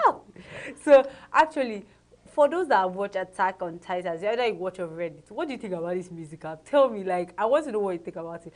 Then for them to be speaking Japanese in New York City is wild. Because how do you subtitle it? Yeah. For something that is a stage drama, because that was a stage act. And also, how do you subtitle it for those that are watching? They will, I don't know. Because you're speaking, they were obviously speaking Japanese, because Attack on Titan is a Japanese movie. Like, if they speak Japanese, then we now watch the subtitled version. Do you get? Because they're either English subtitles or maybe the audio is being subtitled to English as well. So it's either one of those ways. Either you watch the one where you read the subtitles or the audio one is translated. Yes. So you knowing how Attack on Titans are, guys, I want your opinion in the comment section. I want to know what you guys think about this musical, because me personally, I hate musicals. I'm like, please, how will you just stop somewhere in the movie and start singing and dancing? And first of all, they started with soldier kind of thing, like. Their creativity was top notch, honestly. But the whole idea, I don't know. Them portraying the Titans just is mind blowing for me. Mind blowing. Because I'm like, wow. Do you know the amount of work put into it? To be able to portray the Titans, like you didn't just show the humans alone that are fighting, you showed the Titans. Nice. I actually big ups for that. Big ups for that. I've not seen it, but thumbs up to them. The way you're narrating it. Thumbs up to them. But you see that musical part, that's the part I don't understand. Please, what did you guys think about? You should still give them a thumbs up for it. True. I mean, do you think it's easy to come up with creative ideas? Like, look at a movie like Attack on Titans now, like, let's create a music out of it. It has to be a certain kind of creative genius. And there could be a reason for it. A creative genius for you to do such a thing. No, because the series is mad. So obviously they want to do spin-offs from it, and like we saw with Lion King and things we are usually used to. People want to spin off, so it's understandable that they're trying to spin off from it. So and it's not bad. It's not bad. But what's your opinion? I want to know. I want to know their opinion. For those anime lovers out there, I want to know your opinion, honestly. All right. So on our final story today, next month, music fans will have a chance to bid on an incredible collection of mementos from legends like Michael Jackson, Jimi Hendrix, and Noel Gallagher at Prop Stores auction, estimated to raise around €2 million. That is $2.61 million, scheduled for November 15. The auction features over 350 music items, including the master tape of unreleased Jimi Hendrix demo recordings. Michael Jackson's offerings includes framed handwritten lyrics to Beat It, and several iconic jackets with a black and gold military style jacket expected to fetch between €200,000 and €400,000. His red trailer rehearsal jacket, signed by Jackson, and key features associated with the video is also a highlight. So additionally, 15 guitars previously owned by Noel Gallagher will be sold, marking the largest collection of Oasis guitars ever auctioned. One standout is Gallagher's first guitar with the brand, a cream Honor JT60 estimated at €25,000 to €50,000. Other notable items include John Lennon's 1962 found JM's Vox AC15 twin amplifier, valued at €100,000 to €200,000, and a synthesizer used by Prince during the recording of Purple Rain, with an estimate of €50,000 to €100,000.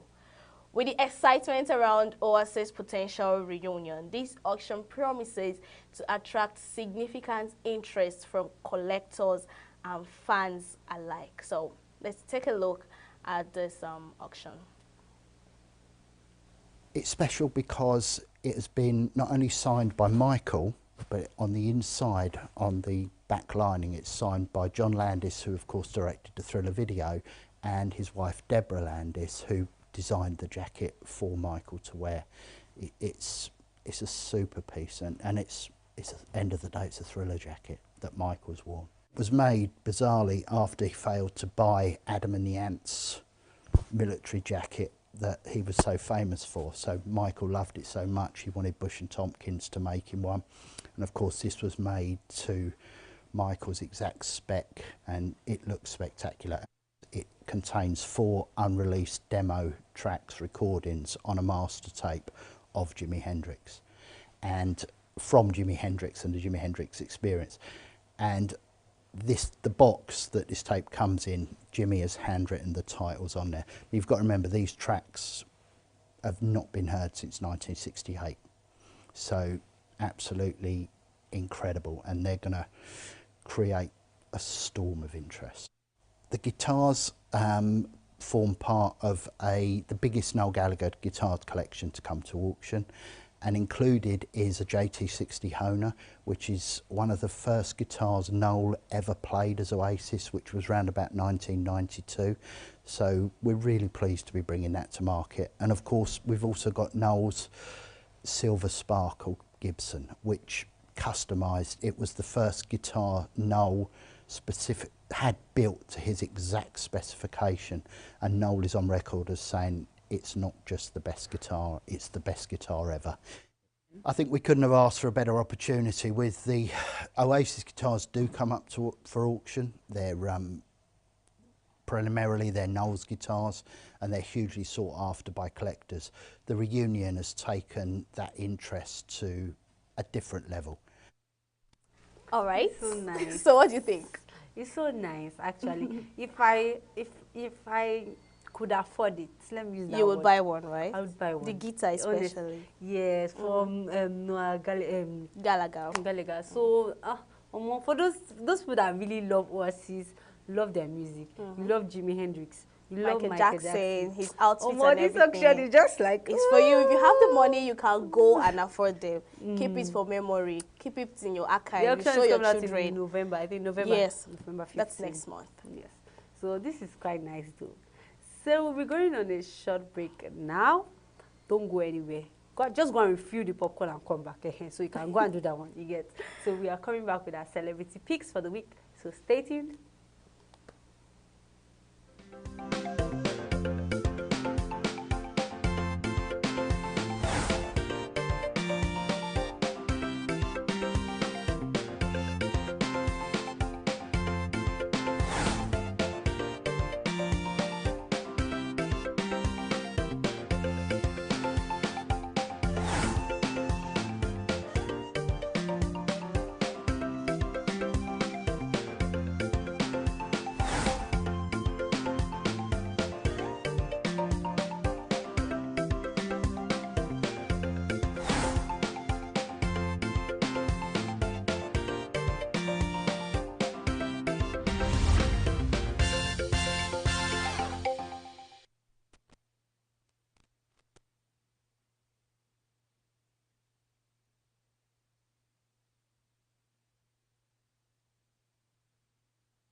Welcome back. You're still watching E-Vibes, the entertainment show on Signature TV.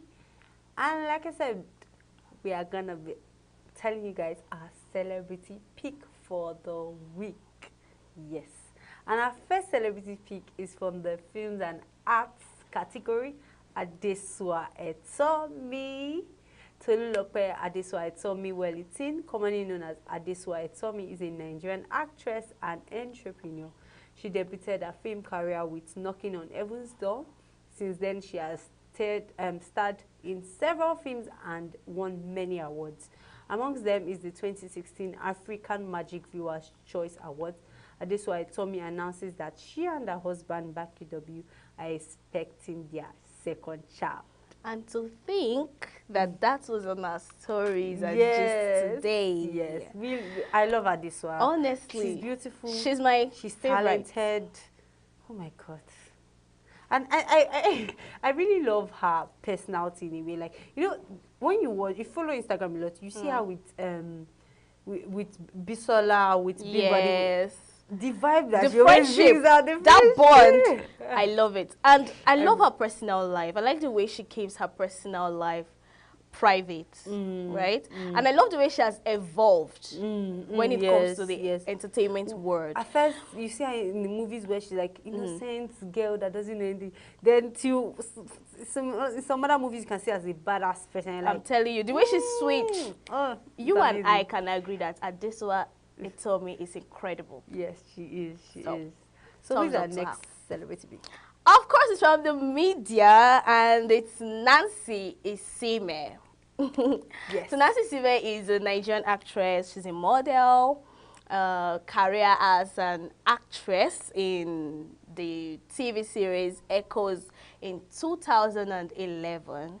She's also a television presenter known for presenting Gossip Show, The Squeeze, Technology Show, What's Hot, and backstage segment of MTV Project Fame Season 7. Most people don't even know that she has a personal show, the Nancy Isime Show. Yes, like, that's true, like, that's true. This lady, can't you? These ladies.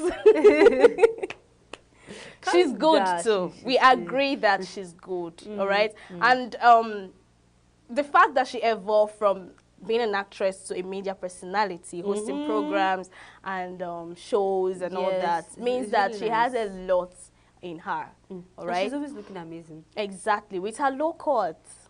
Like, she doesn't always have... The day I saw her with wig on, I think it was Sharon Oja's wedding. I was like, wow. I was shocked. I was like, is this her? But she's someone to look up to if you want to, right? So, yeah, she's a celebrity pick for today. From the fashion world, we have Lanre Da Silva. Lanre Da Silva is a Nigerian fashion designer based in Lagos. She launched in 2005. Her eponymous label includes couture, ready-to-wear, jewelry, and hair pieces. In 2011, Da Silva presented a collection at the New York Fashion Week. Seen as African luxury brand, her clothing line has been sold at Dolce & Gabbanas. That's a big one. You know, the fact that our celebrity picks are actually women. Women that are doing great. Yeah, I think I like that. I like this our pick this week. Honestly speaking, you know, I would say her fashion, it's more like a business. I think she should make it, let's her differentiate it or merge it as entrepreneur and fashion. Because imagine having everything that has to do with fashion. jewelry, clothing, yes, that's you know, branding kind of thing. Like, you're trying to tell you we're a luxury brand. So anything that has to do with your wear, your look, you can come to meet me. Like, you see the amazing work she did for Mo Abudu, for Rita Dominic. I'm just like, this is. We have people in Nigeria. She has dressed Tiwa Savage before. Are you serious? This is nice. This is nice. Well, she's a celebrity pick for today when it comes to fashion. Yeah, you guys have seen the reason why she's a celebrity. Amazing woman. So in the business world, Linda Ikeji she's a Nigerian blogger, which we all know. She's a writer, entrepreneur, and former model. Some of you don't know that. She is known for her blog and controversial online publications. Ikeji also opened a music platform known as Linda Ikeji Music, which was launched on 21st November 2016.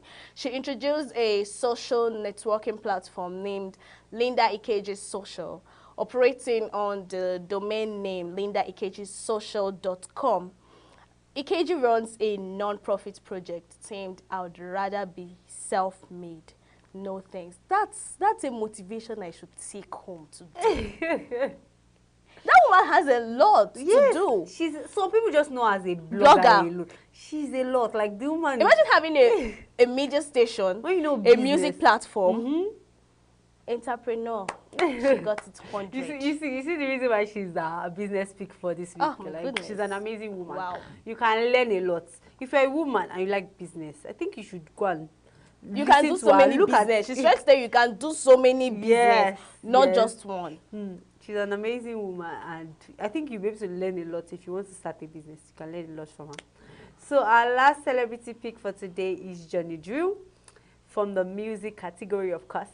John Ighodaro, professionally known as Johnny Drew, is a Nigerian singer and songwriter. His career came into the spotlight when he sang a cover of All with Dija, which caught the attention of Marvin CEO Don Jazzy. He's currently signed to Marvin Records, and now, note this, Drew began his music career in church. He was one of the contestants on the 6th season of Project Fame West Africa in 2013. I don't know if you don't like How Are You, My Friend? Do you know one good thing about the celebrity pick is we get to tell them some things they don't know about. Yeah, they don't know about. Don't know about this. I'm sure most of you I know you might be thinking that he might be a church boy because his music is kind of his soul music. But yes, we have brought it to your table that Yes. So what do you guys think about our celebrity picks for this week? Tell us if you love it. Let us know. And if you love them too, maybe you can also leave a shout-out message to them so they can know that you love them as well. So much. So do also follow us on all our social media platforms. You can see it displayed on the screen. Follow us. And we are live on YouTube 24/7, of course. And I have been your amazing host, Laomi Adeyemi. And of course, your baby girl, Queenet Mukunta. And it's been E-Vibes. So bye. Bye.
Good morning and welcome to Signature Morning on Signature Television. You know, today is Tuesday, the 15th day in the month of October, and today is International Rural Women's Day, women in rural areas. So we're celebrating them, all those hardworking women out there who's been, especially farmers, who's been doing a lot of things, you know, to make sure they cope with the economic situation of the country.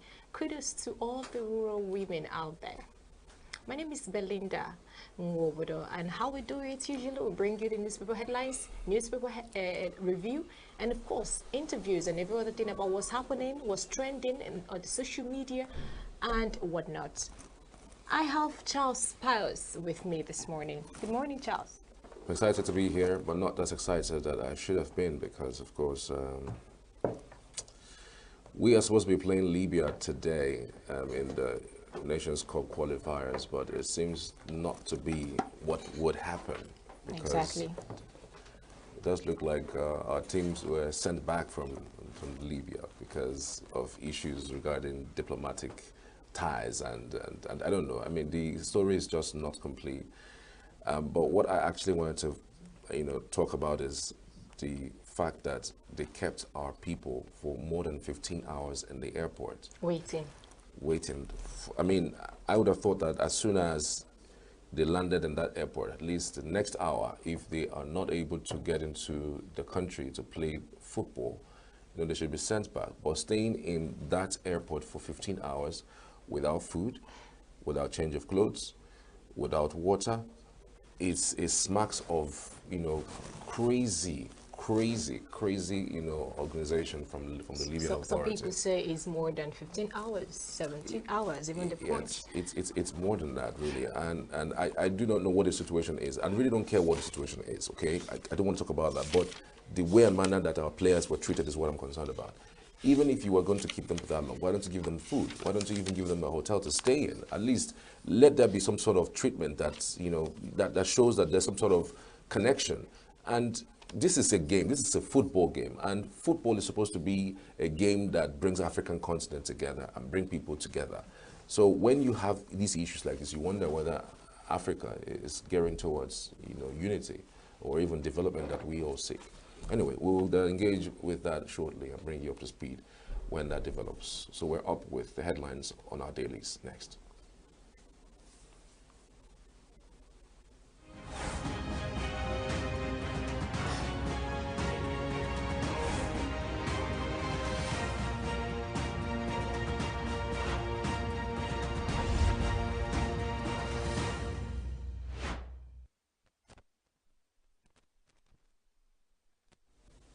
So we kickstart the headlines on The Punch this morning. On just above the mast, federal government plans 25% tax on Nigerians earning above 100 million naira.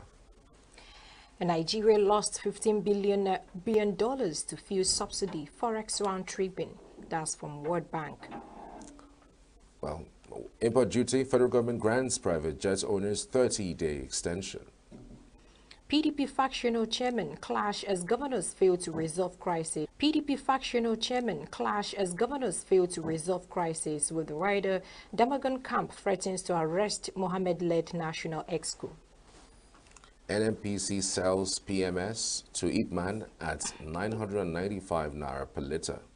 Lagos used distressed structure as two-story building collapses. Heroic Eagles return home after 17 hours Libyan ordeal.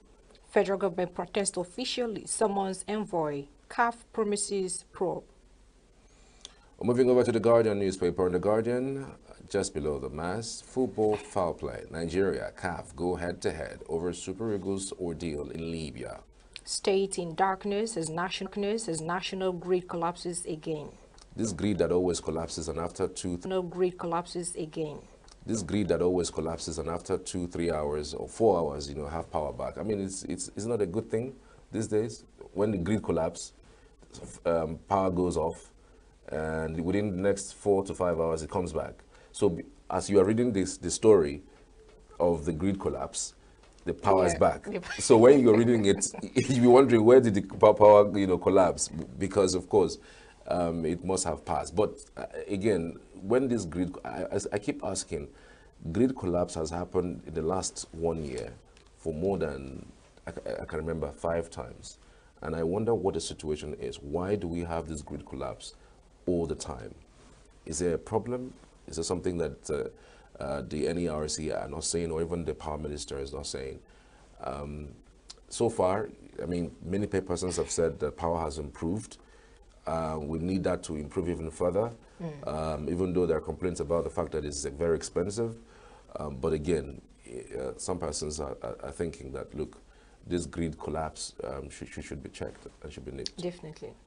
All right, so we'll get more details about that from our reviewer this morning. Moving ahead, PDP files petition against result, trades wars with APC over EREV manipulation.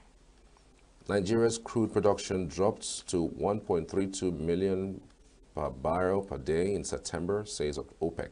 Customs extends deadline for private aircraft import duty verification. Robotics make up beekeeping, others make new basic school curriculum. Why Tinubu's economic reforms should last 15 more years by World Bank. Well, World Bank would tell you what exactly they want, because again, it gives them the opportunity to get back all the monies that they have been borrowing in Nigeria. So if they don't do it that way, they might not necessarily get the money they've been borrowing. So keeping this faith, you know, increase in everything.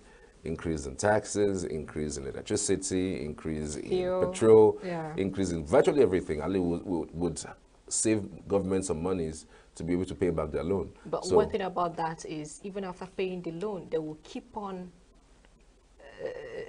the price of things will keep on being high. That's the problem. All right, we're moving over to the Vanguard newspaper. Darkness looms as national grid collapses 6th time this year. PDP crisis deepens as Damagun-led NWC invites security agencies. Nigeria's super rich to pay 25% tax, says federal government. Edopo PDP files petition at election tribunal with the writer as Oduba has APC, transition committee. Abiodun approves 77,000 naira minimum wage for Ogun workers. Federal government plans to revamp petrol pipeline distribution systems. That's from Lopobiri.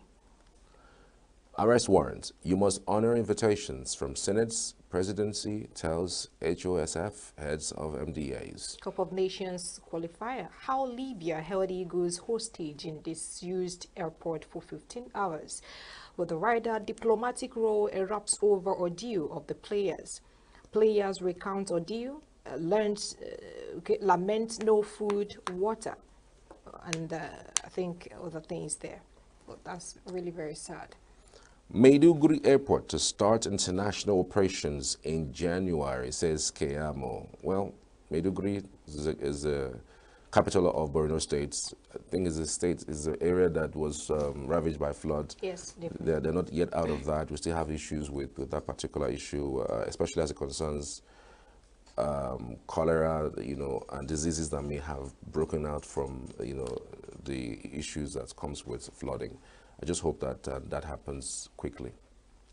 All right, moving ahead to the Daily Trust. 15-year-old students sues Education Minister, JAMB, NUC over admission policy, with the writer says 18-year admission threshold discriminatory. We are not aware of the case yet. That's from Ministry. Nigeria boycotts AFCON qualifier after Libya ordeal. Over 2 million people displaced as 200 Kogi communities flooded. That's from government.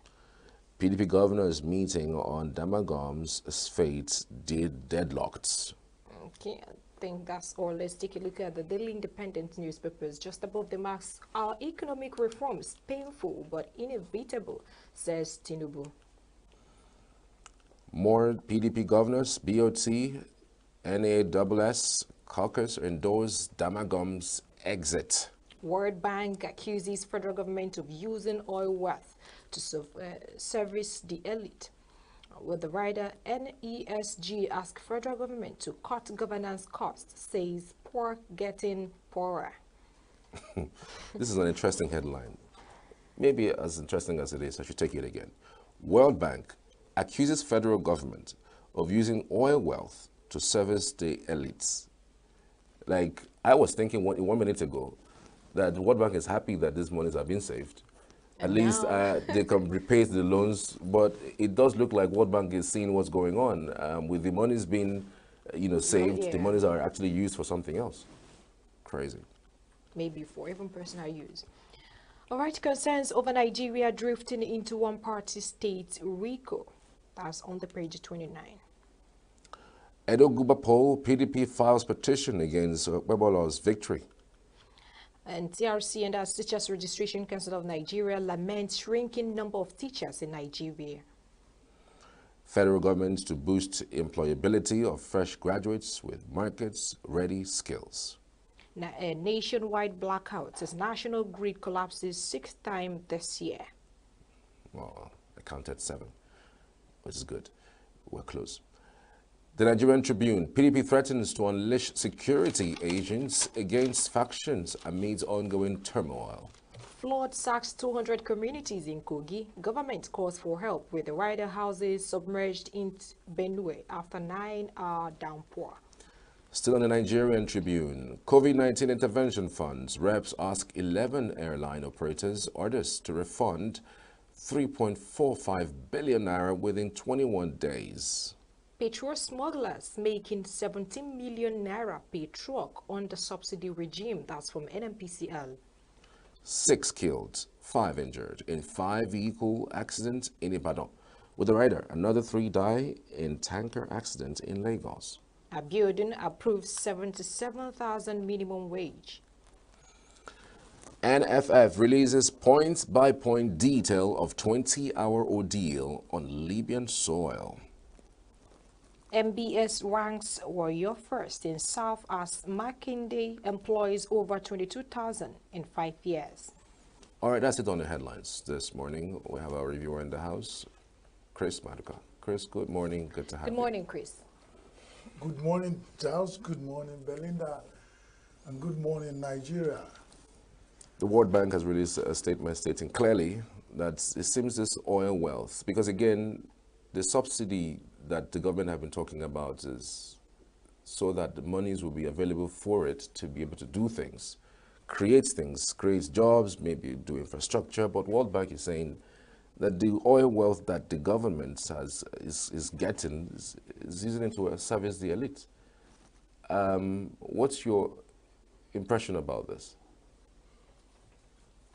Well, when you were talking earlier, you talked about the World Bank wanting the IMF and all the other borrowing institutions in the world will want Nigeria to be on the track of quick return of their money. And that's probably why they advised austerity measures, high taxing everything, increase in price and inflation, devaluation of money. But then when they come back to realize that all those ones are not working out, because if all their policies has worked on 200 million Nigerians, then it's easier for them to get back their money. But when it's, let's say Nigeria earns 1 naira from oil, and before you say Jack Robinson, World Bank is saying, how much of this are you going to service our debt? And it disappears into thin air. The World Bank gets worried. And nothing changes. It's not like when they come back and say, sorry, we have put it in this. So when you give us time, the team with money will come back. I'm worried about Nigeria. 64 years of independence. 1958, we strike oil. We struck oil in Oron. It's in Afan. And since then, we have just made money out of oil and consumed them.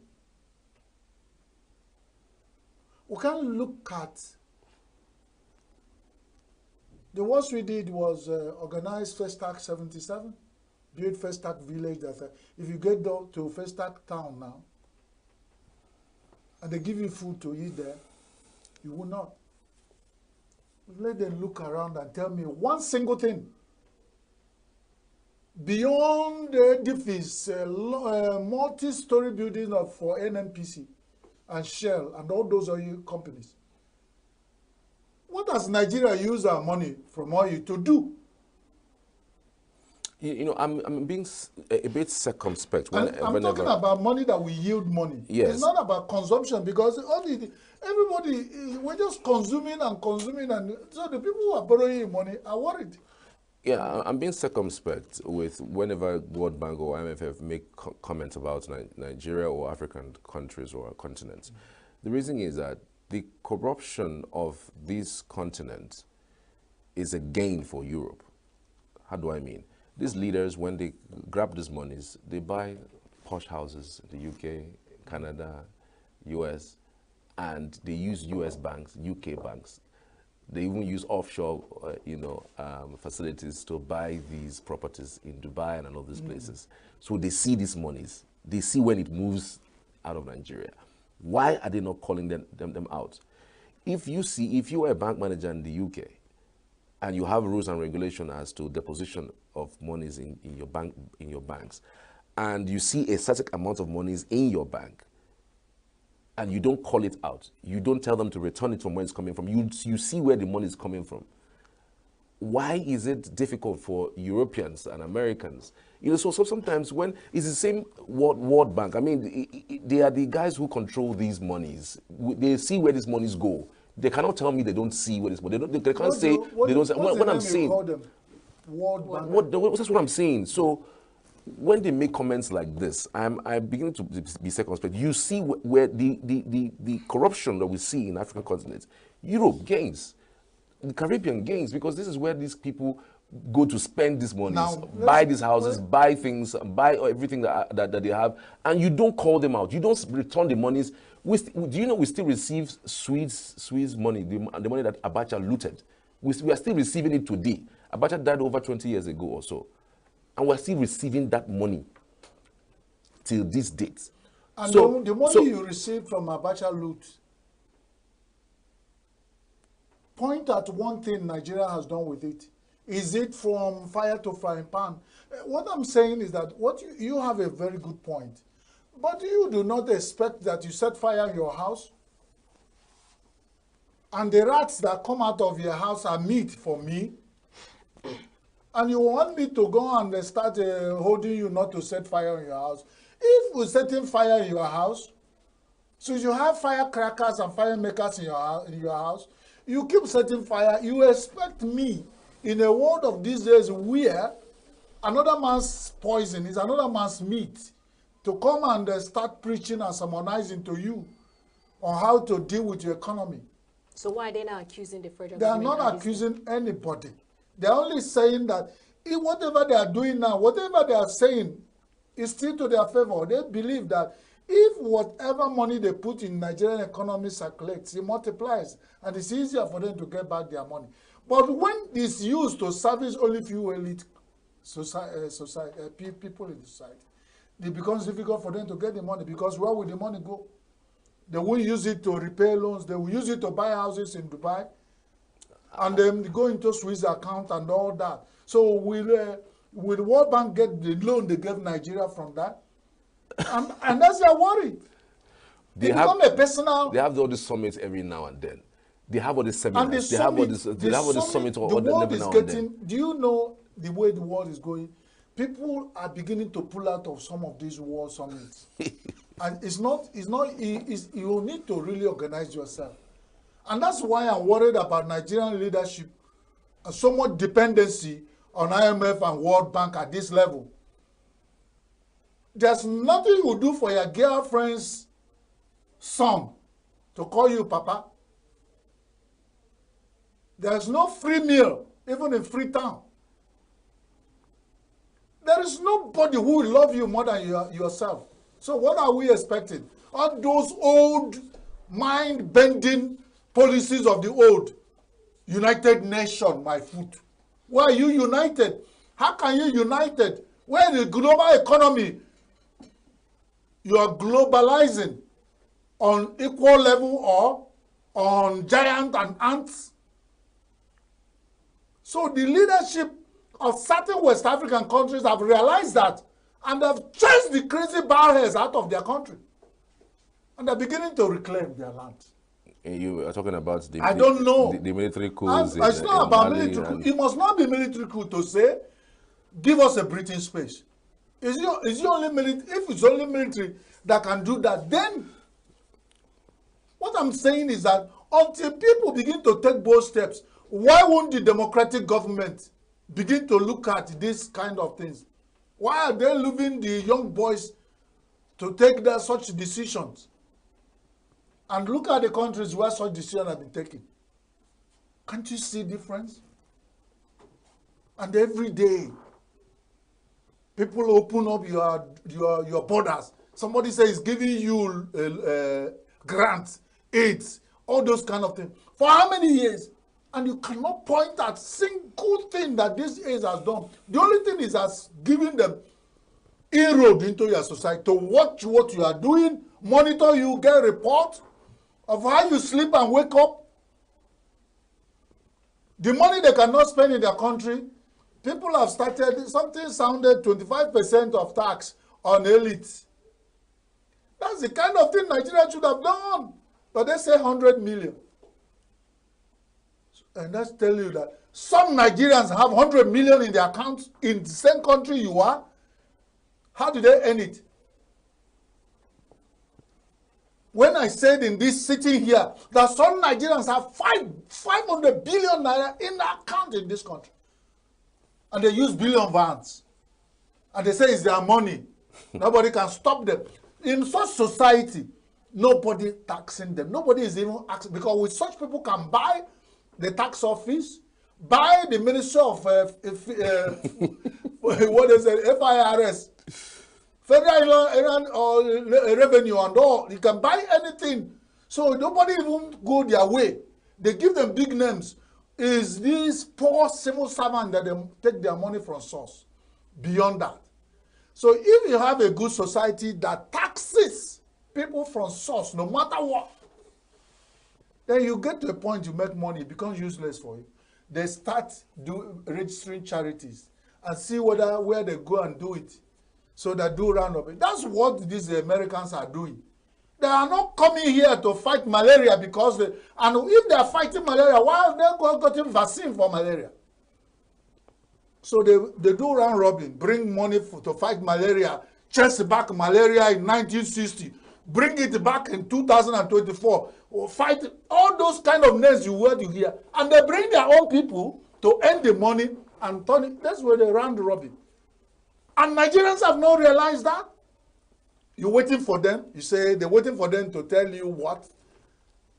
My God, let Nigerians solve their own problem. And stop pointing hands. Nobody will do it for us. Nobody. All this kind of thing. You were colonized by Britain. Why has not Britain spoken on any major issue in Nigeria? Have they finished solving their problem? After all, when they were mixed up with their Brexit, did Nigeria say anything? You wake up in the morning as a country, you solve your issues because this is the time and era where you need to solve your problem. And if you at 64 years is still waiting for who will come and talk for you, then something is wrong with us. We need to examine our heads. And with all our economists we have produced, who have seconded to certain countries in the world to achieve results, and we cannot bring them in. So you can see Nigerians, tribalism. If the best economist is from Yoruba land, oh no, you can't bring him.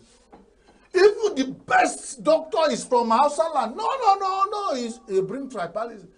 At the point we stop, if we want to develop, we first put tribalism and all this religious idiosyncrasy that has put us 60 years back in development, and we sit down to talk about development.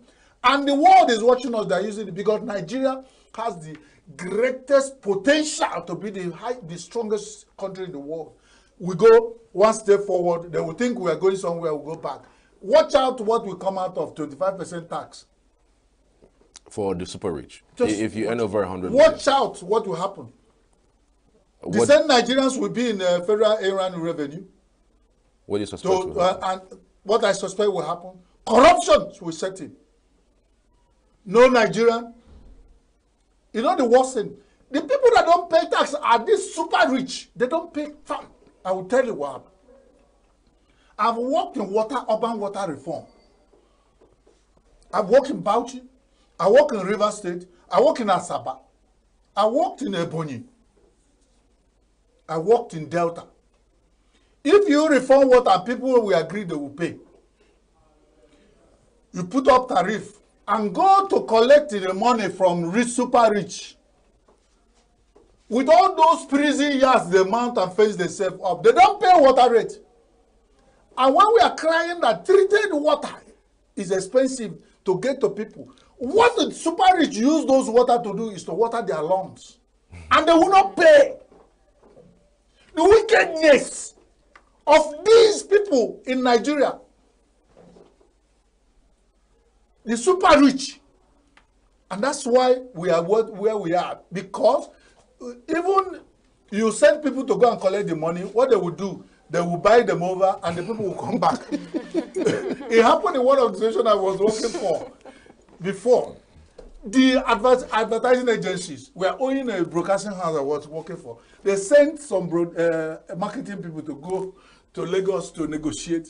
They go there, they ask them, how much are you paid in your organization? They say, okay, they say, what if we give you this amount? Some of them didn't come back to the office. They collected the money and resigned from there.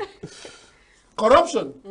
Corruption. And what is doing to Nigeria? And let me say, I'm not shouting here because I am, most Nigerians, like I came, if Nigerians are 200 million, every Nigerian is a corrupt person. They only have opportunity. When the opportunity comes, they will manifest their own. So not that the way we are talking about. That's why until all sit down and said, let us play down on corruption and solve our problem, we won't get anywhere. And the worst that happened to us is that the complex nature of Nigeria and this diversity has brought in, when you see somebody who is corrupt, Charles is corrupt, and he's from Igala land. And then I am from Igala land. They say, my brother is corrupt. No, it's because he's an Igala man. That's why you are saying he's corrupt. And the man will get away with it. Then the man from Efik will get corrupt. His brothers will come up and start shouting. It's not. That is the bane of Nigeria. Let us, if Nigeria want to solve their problem, let them solve their problem. We talk about taxing 25% on every over 100 million naira any Nigeria. That NNPC sells to Ipman at 950 naira. And then what is NNPC selling? Fuel now. Petrol. Fuel they refined or the one they bought from who? No, because it's this madness, from Dangote. If the 4 refineries that are controlled by NNPC are refining fuel, they feel free and to sell, because if this happens, it will happen like telecom. Yes. You have MTA, Airtel, you used to have Zen, you used to have all so this. Yeah. Everybody were fighting for the heart of Nigeria. Yes. There will be some element of competition. At that point, you say you are deregulating, let the market decide. Yes. These people is satanic. How can they say, which market determine when it's only one person selling fuel? If you, and the boys who are walking inside the swamps doing oil refinery, yesterday they said about 30 of them were destroyed. Yeah. You know? What is making them to go and be destroying this thing, and they say they want a market to do? Which market will regulate? Market regulates where you have competition. So the market will buy. If you come bring your own, is the same banana. Belinda brings banana. And I'm not saying, how much you say? You say you're selling 6 naira. And Belinda is selling 5 naira, 50 kobo. Well, which one do you think I'll buy? So you'll be forced to buy from who you want to buy. So that is it. So which fuel is NNPC selling? Nigerians have not asked them. Is it the Dangote fuel they will buy and sell to Ipman? or the one they will import? They actually lifted 15 billion liters from Dangote. Yeah. So And they stored it. They stored it, of course. So they are going to waiting for, of course, to sell, intermittently to marketers. But there's a conversation now going on. The marketers are looking to talk to Dangote directly. And that conversation, the Dangote would sell directly, just like what is sold to, NNPC. It will sell the same amounts to the marketers. So they are claiming that within the next few days, that if they buy from Dangote directly, the price might decrease because it's almost the same thing. Not even almost, it's the same thing. NNPC wants to sell to marketers at 995 so that they'll keep the price of fuel over 1,000. Fine. So if the marketers go to Dangote directly to buy at what NNPC is buying, maybe the price might come down. You're making my case easier. You see why I will never stop calling on NNPCL and their satanic, I describe it as satanic and the greedy grip on Nigeria. That is not going to work. Actually. With what we are suffering, what they would have allowed is for things to ease off a little, and over time later allow the market consolidate and things they will now come up with their. The only hope of Nigeria, Dangote, after 22 decades of inefficiency of our refineries, they have been exporting and importing at their own price, selling to us, and they get us to this, the fixed prices at their own, nobody is asking, and then God won't catch them, they're still running around, but God will catch them. See, another thing that OPEC released today, that the crude production has dropped drastically to 1.32 million BPD. So with the production dropping, are we still hoping that the price is going to drop anytime soon? Those things are political statement of OPEC. Most of the world people are going on clean energy.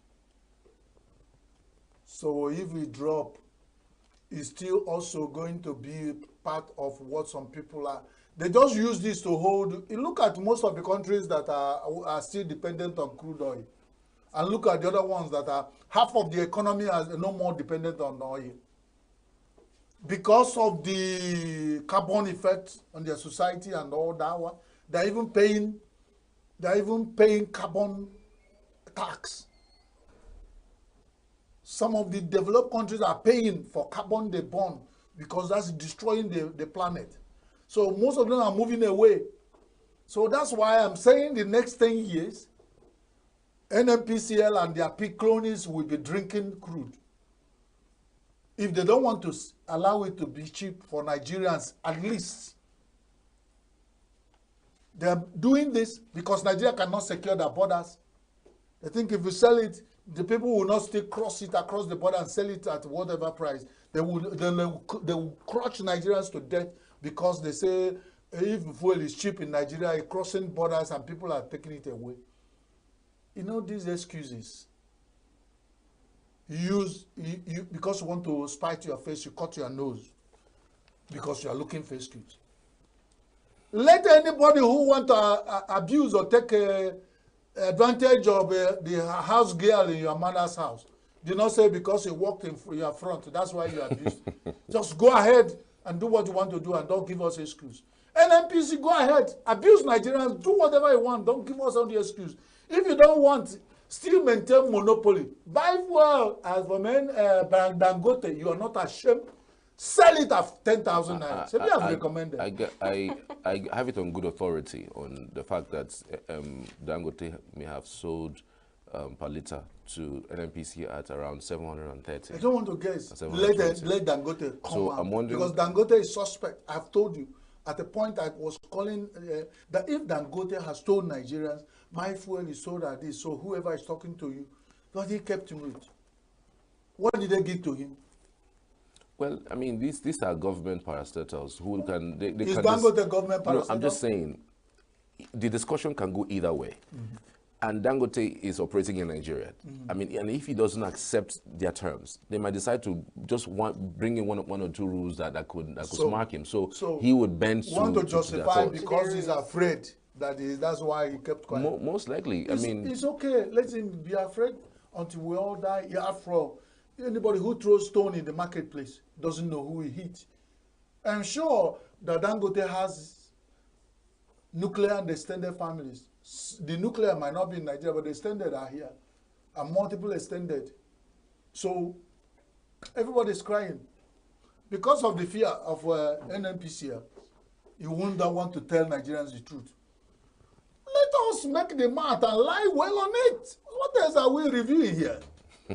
Nationwide The great Nigerian CAF head over Eagles ordeal. It can only happen to Nigerians. And it happened to several Nigerians, nothing happened. The man said, when I am dealing with a widow, I deal with the widow real bad because I know where the husband is. You watch out. Nigeria will blow mouth. Within the last 1 week, you won't hear anything again about this. No, Nigeria, they did what they're supposed to do. Just making comments, protesting about what has happened. It's left for CAF, who is the organizer of this tournament, the Confederation of African Football, to take action on Libya because it's unprecedented. You can't just keep players in that.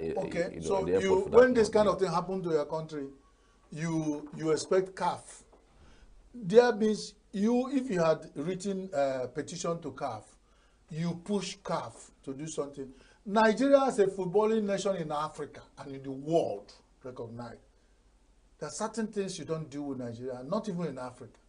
And the Nigerians, people do not know their worth. And it's shameful that Nigerians do not know their worth when it comes to footballing. And this kind of thing will happen to Super Eagles.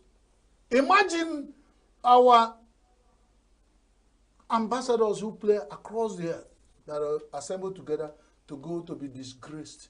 Tomorrow you invite them again. You know what they did to them? This was thorough disgrace. And what it means, what can you do? That's what Libya did to Nigeria. Let's leave it at that. It can only happen to a Nigerian.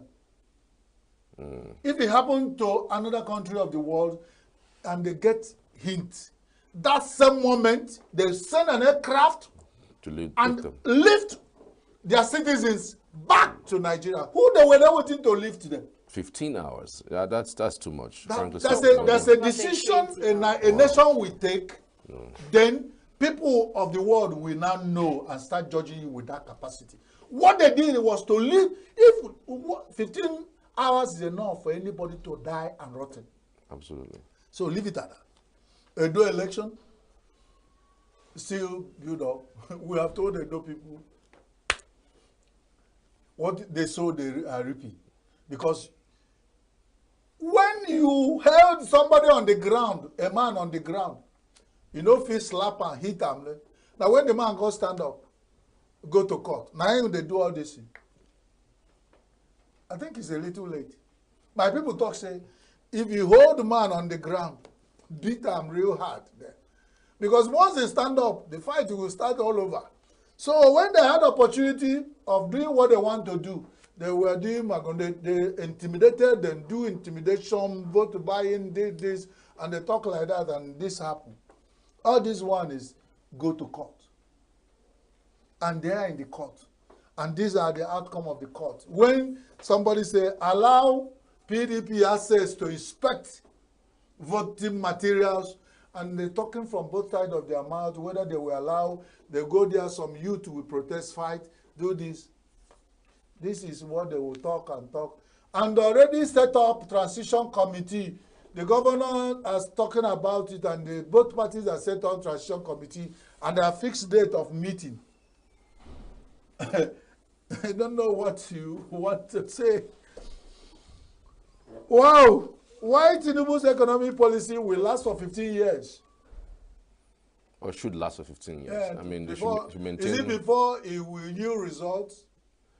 No, the World Bank, I mean, it's the vice president of the World Bank was saying that this new economic policy that Tinubu has introduced only when it's sustained for 15 years, that's when we can start seeing, the economic reforms, so it seems yielding that the fruits. suffering is going to be lasting. Now you the talk suffering. The man is even a suffering that will last 15 years.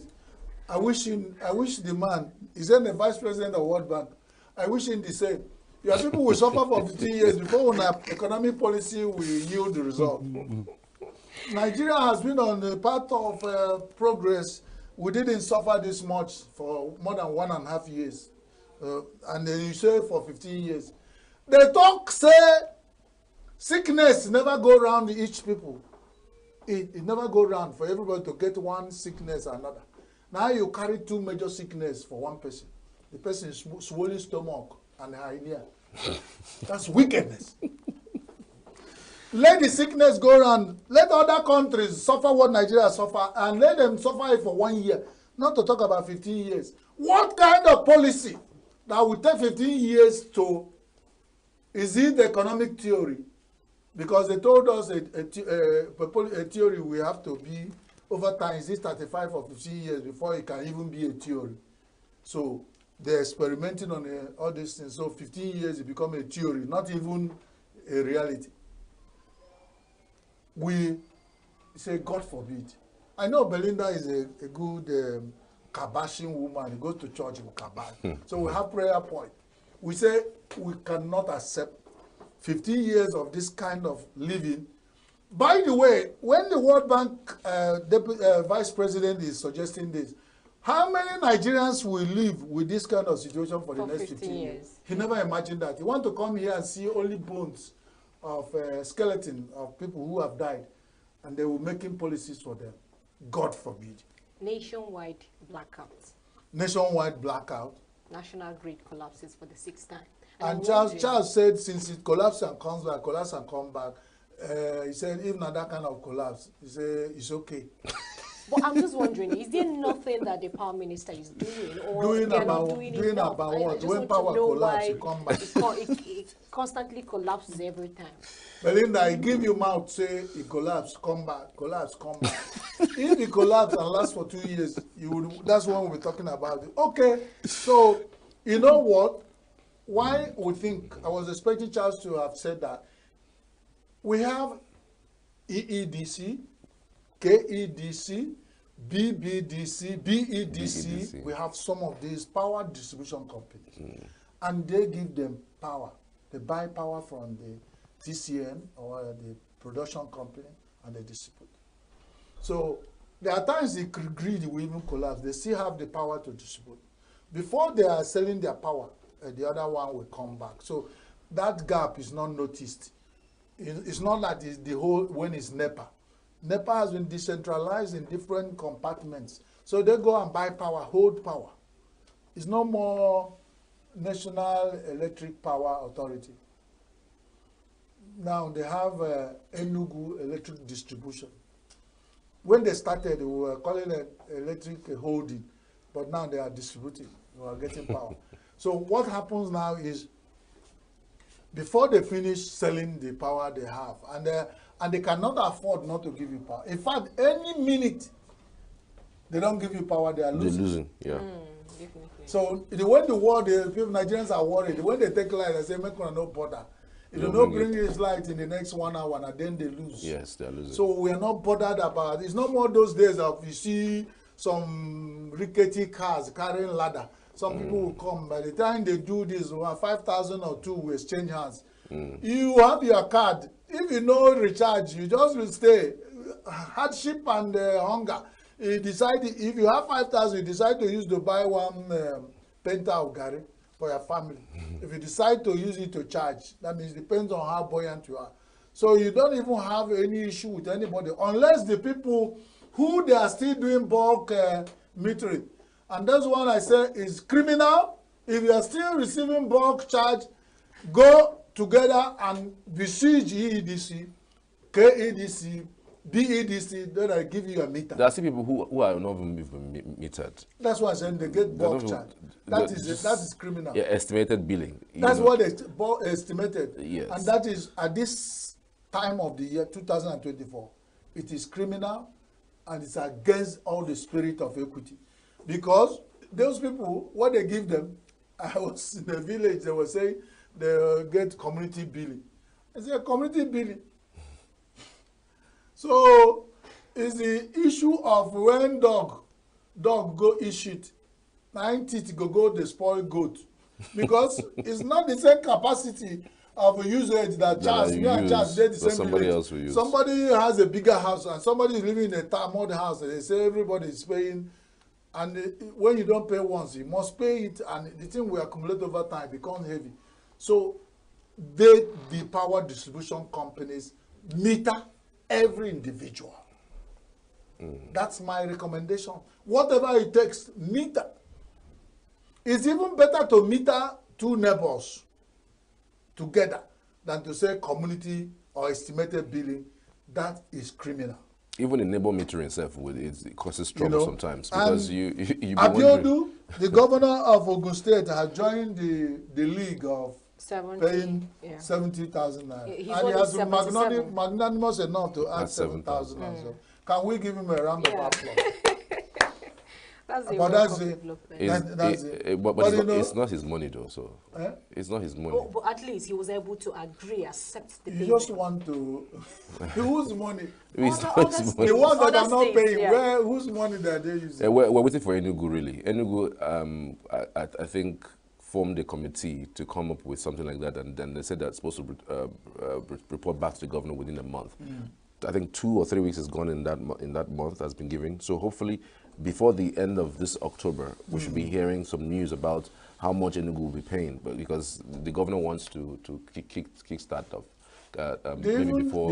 You know, the stupid thing and the funny thing is that we are still battling with 70 or a little above what they call the minimum wage.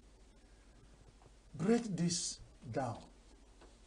If a Nigerian earns 70,000 or 77, let's use a Abiodun of Ogun State for 1 month. You work for 1 month to earn 77,000. It's nothing to write home about, really. There's no way to. You break it and divide 77 with 1,400 naira.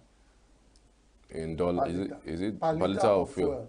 Oh. And it tells you how much liter of fuel that your 1 month. No, that person who earns that amount would not be able to buy fuel for a car. It's assumed that that person who earns that amount doesn't have a car. But does he have a motorcycle? Does he have a pass my neighbor? It's assumed that the person takes transport. He takes keke to take transport to where he's working. Takes transport of vehicles that use water. Fuel. They use fuel. They use fuel. And then they charge you. At least they break the journey. They break places that are 200 let's put an average naira. such person will pay to work. I don't know where their secretaries are and where the person works, but what he said. At least a distance of 1,005 every day. At least, so you know, the cheapest. Divide 1,005. Divide 70. Like almost half of that will go for transportation. For transport. Yeah. If no more. And a bag of rice.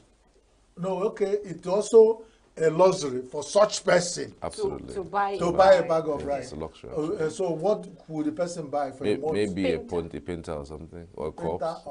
That will last for a short period at least. Oh, you assume also Charles, that the person... I put it on you an early class, and you are oppressive. I'm not oppressive. I'm trying to help the situation. You are trying to ask, like, the 77,000 naira, if you break it into several parts in a month, like, what would that amount to? So we are trying to do the analysis. I'm not saying that 77,000 is good. Okay. 15-year-old boy, old child, choose the education ministry, JAMB, and then it's your over admission. The other day, there's a Nigerian young person below 12 years who had gotten PhD in mathematics abroad. And Nigerians were like excited. 12 years, has PhD in mathematics, a whiz kid. And this is where we have in Nigeria a 15-year-old still struggling to get admission because somebody has said we won't give the person admission. It then started with 18 years and the whole Nigerians were like, hey, they pulled back. Now 15 years people are fighting. Do you need to set this kind of limit below 15? Absolutely not. You don't need to. I mean, probably they will say, because the 15 years of this generation, this Gen Z generation, yes, if you see them, they are not the 15 years of those the past, yeah. What do they call it? You know, what is one Ajipota and Ajipako? Some of us grew up during Ajipako. 15 years during our time, we look like a boy of 10 years. But 15 years of today, some of them, you even see them with this beard. And so let's allow this generation to pursue their destiny. And then we'll let them fight and fulfill their destiny. Set exam, if they pass, let them go. But I'm just wondering, are they trying to regulate the, the number of students? Not number. They are just saying you must. They're trying to do this to regulate your life. If you want to move faster to go in life, they say no. They hold themselves and they want to hold you. And they're not paying the school fees. Neither are they paying for the exam. Neither are they paying for the tuition. I don't know why somebody should sit on admission when somebody, even if it's 10 years passes. All right, Chris, we've got to go. Yeah, no, I think we have done justice to all things. But the flood in Kogi and Benue, it's we saw it coming. It happens every year. Lagdo Dam. It happens every year. It's the Lagdo Dam issue that affects Kogi and Benue more. And it's still coming down because, they are up there. So before you know it, Obaru in Onitsha and Neri should breast up. And before it trickles down to all the places that normally have these. And the worst thing is that 3-story building, you can't see the roof. That's the magnitude of this flood. It's crazy. And God can help Nigerians. God bless all of you. Thank you for this opportunity. All right. We're back shortly after this. To stay with us. Since 1960, when we got independence, under the leadership of Zik and Awolowo, Sardauna Sokoto, Tafawa Balewa, things were in order. I was a very young person that time. Independence was something that we celebrated in a very big way during that time. After some years, we went to the military regime. Are you getting the point?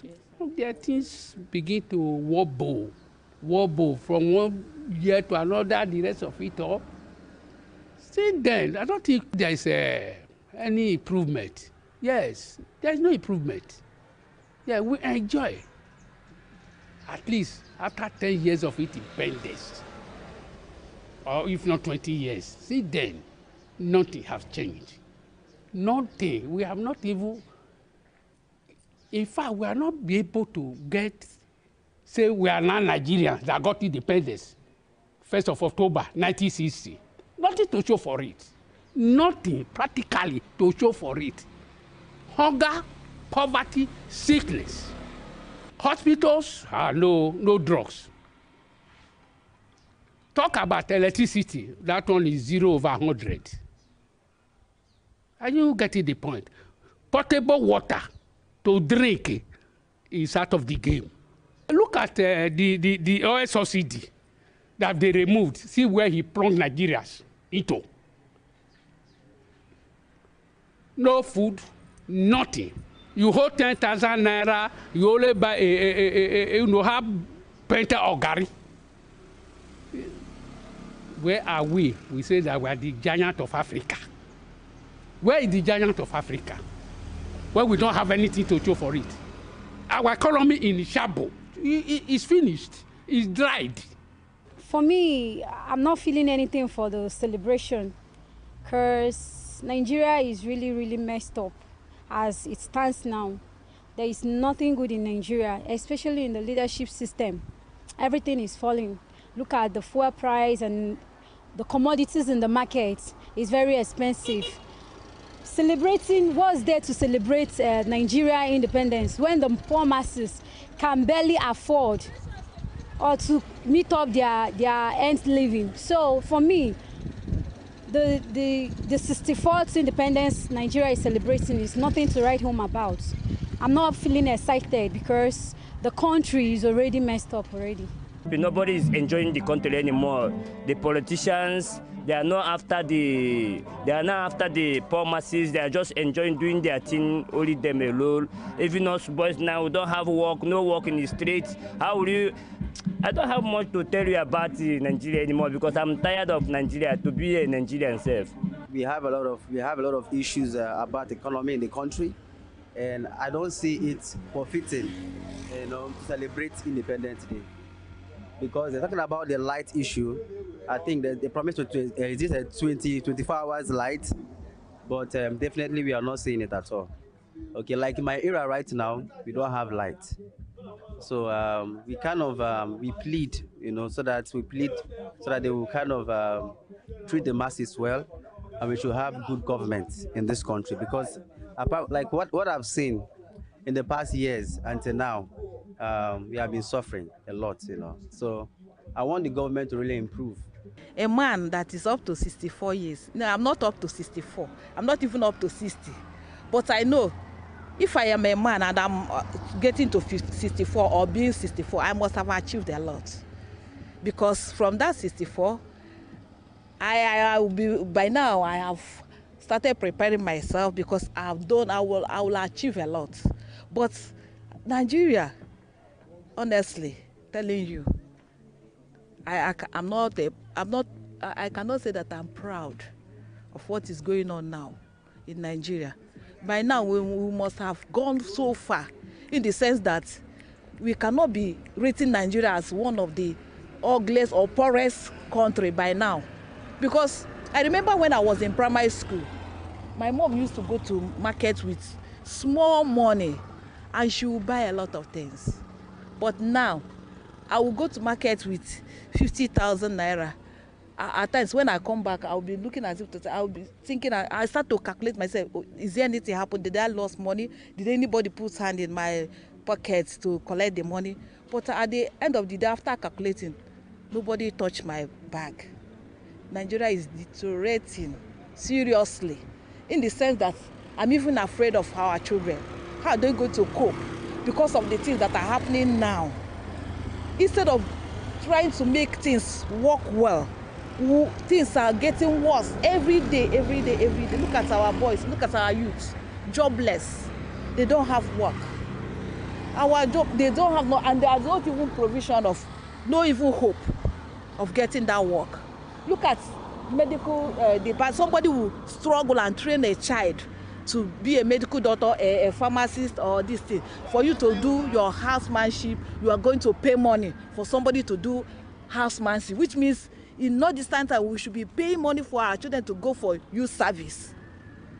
We need to really work hard to tackle insecurity.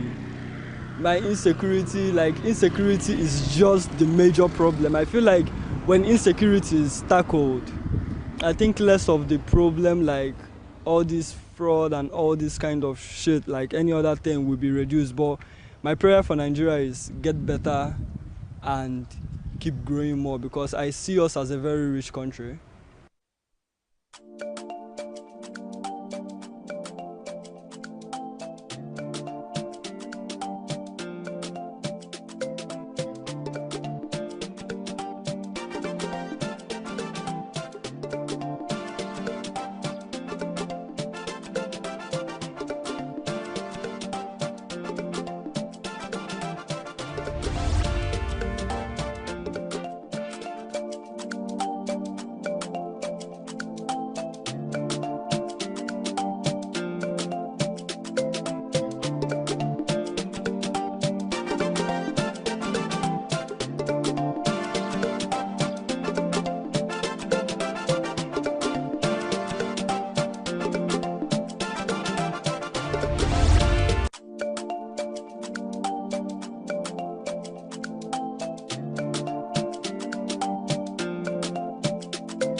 Welcome back. You're watching Signature Morning or Signature Television. So we're continuing our discussion on what exactly is going on as it relates to the economy, how people are receiving the impact of the recent increase in the pump price of fuel and how they are adjusting to what's going on. We have with us in the studio, Papa, we call him.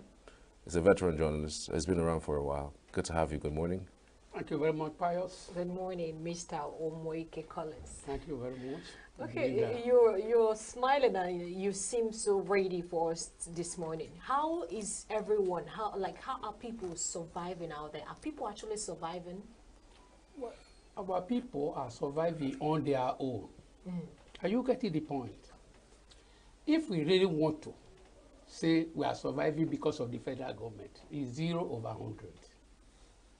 Okay. Those people who are there, they don't know whether we are here. Are you getting the point? They don't even know.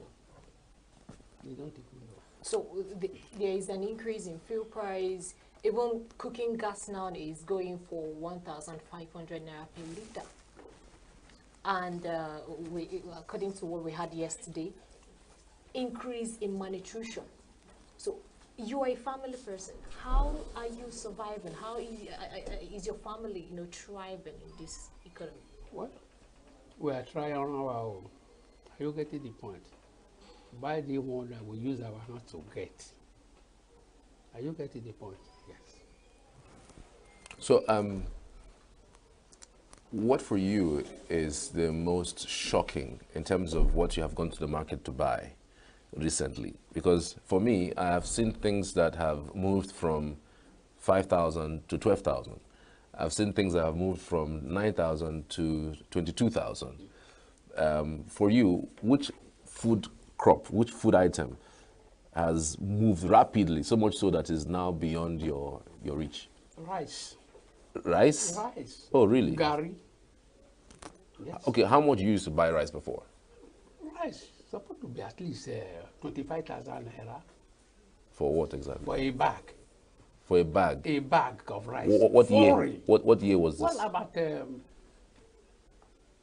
5 years, 6 years ago. 25,000? Yes. For a bag of rice? Yes. 5 years ago is like under Buhari. That is what I'm saying. That is what I'm saying. Oh, really? Before things changed. So how much is rice now? Rice, foreign rice, about 98,000 in the market. When was the last time you visited the market? Well, I visited the market about 2 weeks ago. Yes. And you saw rice for 98,000? Yes. But I thought that, that people go for local rice because that is where, The local rice that they are talking about is about 45,000 naira. For a bag? For a bag. Now? Which is not even the reach of the people because of the current hardship. Things were really moving well. Let us be very frank with ourselves here. Things were really moving well. As at the time we got independence, Nigeria is 64 now. Abi? 64. 64. Do we have anything to show for it? We don't have anything to show for it. The Britain itself gave us independence for us to stay on our own, for us to enjoy our own. Are you getting the point? Are we enjoying now? We are not enjoying anything. Instead, we are living in poverty, abject poverty. Yes, abject poverty.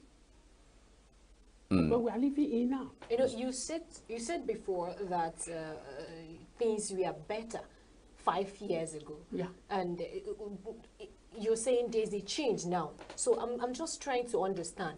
5 years ago, Buhari's regime, is it that Buhari's regime would actually accord it to be better or better? Better. Better. More than this one we are currently in now. Why would you say so? Because I remember during Buhari's regime, people were actually crying. We are not crying more than during Buhari. Yes. Yes. We are not crying more than Buhari administration. Do you know when we started crying harder? Since on the 29th, I think, of May. Last year? Last year, yes. 29th of May, last year, 2023. When our president was sworn in, Abi, to head the affairs of this country. So, you understand what I mean? So you've been for, I know you're a historian person. So I'm just looking at other, regimes, presidential regimes in the country. Is there no one that has, or that begins with hardship and at a point, skyrocketed to something good for the people?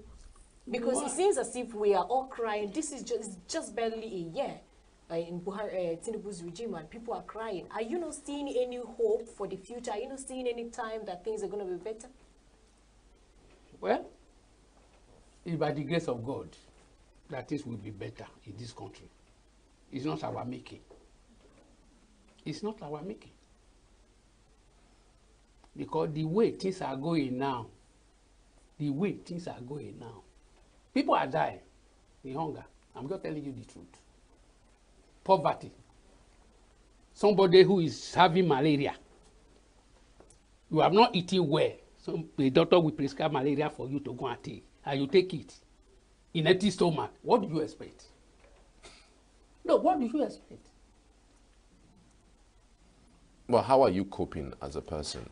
What are those things that you usually do 5 years ago that you don't do anymore because of the fact that you are not able to afford those things? Now, Pius, thank you for that question.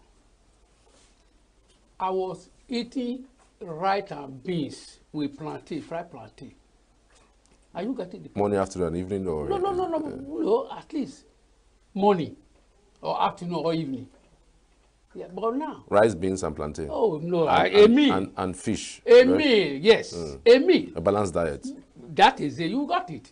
Balanced diet. As of but 5 now, years ago. I'm no longer there. I'm no longer there. What happens? That you're no longer eating it, or you just eat only because rice and beans? Because of no money. Or you just eat only the plantain? Because of hardship. The money is no longer there. You're no longer eating rice and beans again? No. It's something that is updated in life. You're no longer eating rice and beans again this time? I'm telling you, there's so no what money. Exactly do you eat now? No, well, I eat gari, the cheapest. We cannot eat yam now.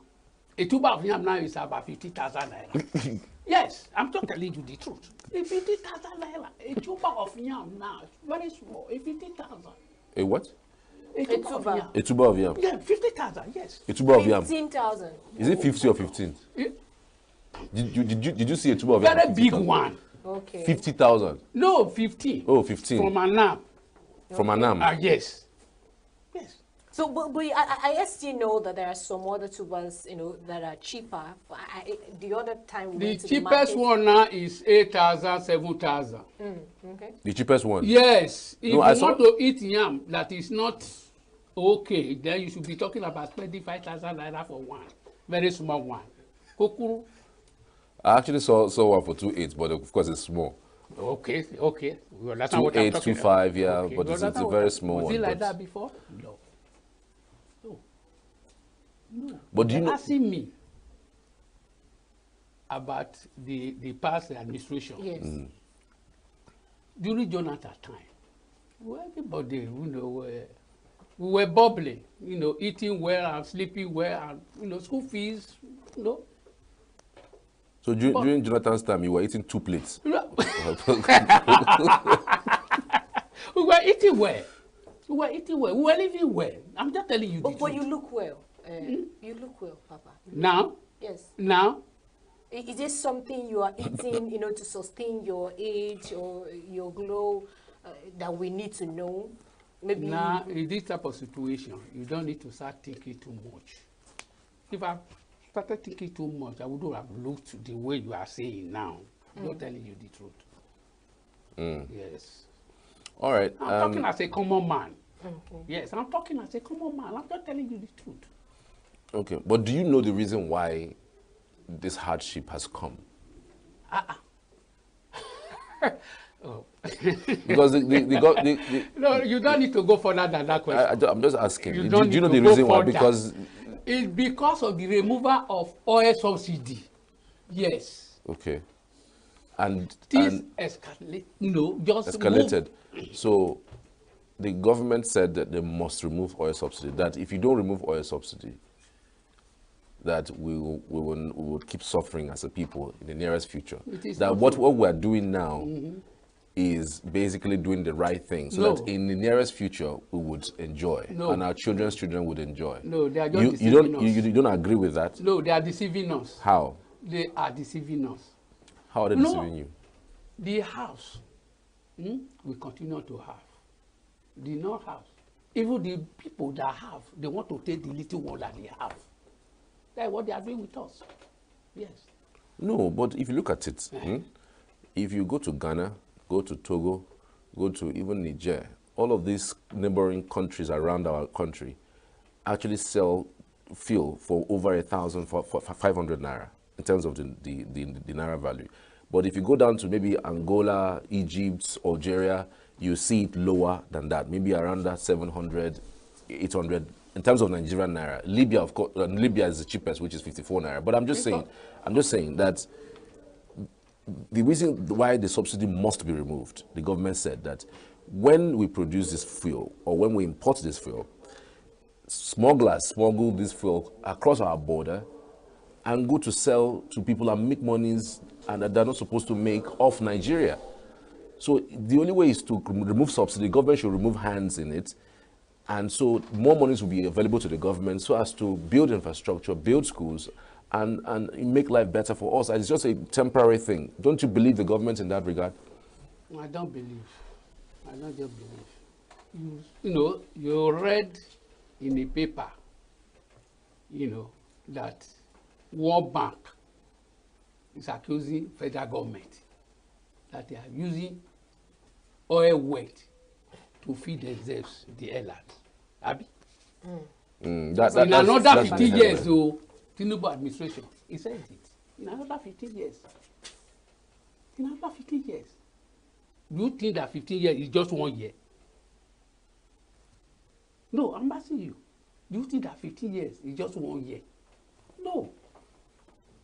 They are just deceiving us. So let us be very frank here. They are deceiving us. When they talk one today, they talk another one tomorrow. So you believe the World Bank more than your government? Yes. Yeah, because they are in control. How are they in control? They are in control of money. Yes. They are in control. Yes. Okay. They know what we have. They know what we have. Even though we don't know what we have, World Bank knows what we have. Yes. So let's talk about other alternatives. With the rising cost of stuff in the markets, things are really high. What do you think it would be an alternative for a common man to survive right now? I don't think there's any alternative for a common man to survive until when they remove the oil subsidy, when they bring back the oil subsidy. Okay, you want the oil subsidy? Yes. Yes. I'm telling you the truth. But it's draining the country. If they bring it back tomorrow, or next tomorrow, you'll see a change. You will see a great change. The government you will see Nigeria jubilating. The government is not looking to bring back oil subsidy. That means they want us to die. But in the meantime, what are you doing to survive, to keep up with the pace of this hardship? I've told you before. Buy Gary. Gary is even expensive in the market. That is what, if it is only 3 or 4 course, you buy, you make it with your family, you eat. You just Gary? Not to buy it to solve some other things? Soup. Okay, with soup. Okay. I told you, it's only whereby you are thinking that you be macheted like that type of something. If you are not thinking, whatever you eat, it will be okay for you. Some people are saying they are diving into the agricultural sector, to farm things and then manage and try. It's just too late. It's too late to dive into agriculture. Yes, now it's too late. They would have gone into it about 2-3 years ago. Because they have not foreseen anything that this type of something will happen. Abi? Many of them have collected money, loans from the federal government, for state government, to go into agriculture. Abi? If they have gone into it, we would have been suffering today. Yeah. But particularly you don't have a farm, you don't farm? I don't farm. Do you have any other business that you use to sustain your family? Yes. Yes, I'm not telling you the truth. I don't steal. Stealing is a very bad habit. I think you know it. To eat. But most of our big guys up there, they are selling our money to eat. Yes. Leaving we poor people to suffer. Don't you think? Are you not a Christian? Are you not a Christian? I am. You are a Christian. Yes. Do you know that they are committing sin against us? Do you know that? But they don't know. But they are there chopping money. They think that God is no longer there. God is there watching them. You're a veteran broadcaster. I presume you'll be receiving your pension by now. Right? No pension. Okay.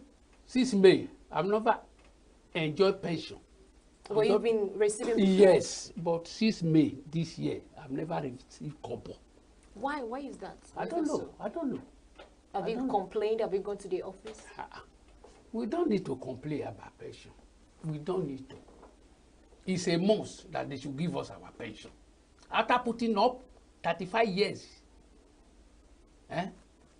in the government, after putting up 35 years, that you are entitled for your pension.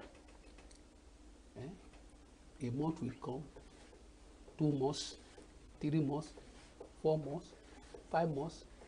And no, it's not supposed to be like that. We have served our country. Which organization? Which organization did you retire from? That is Radio Nigeria. No, the one in ENUGU. Yes, ENUGU National Station. Yes. So since May, you haven't received any No. pension? And they haven't communicated why they haven't paid the pension? No. You know, 2006, Obasanjo,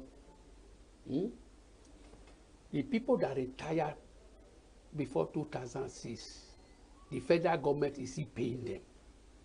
Those who retired from 2007 to date, they put us under pension managers that manage our money. Are you getting the point? They give you your own, you take. They don't give you. Oh, they say for 3 months they give you the couple. You take it. You don't need to quarrel with them. We don't even know where they are. Yes. I belong to Africa Alliance Insurance. My pension manager.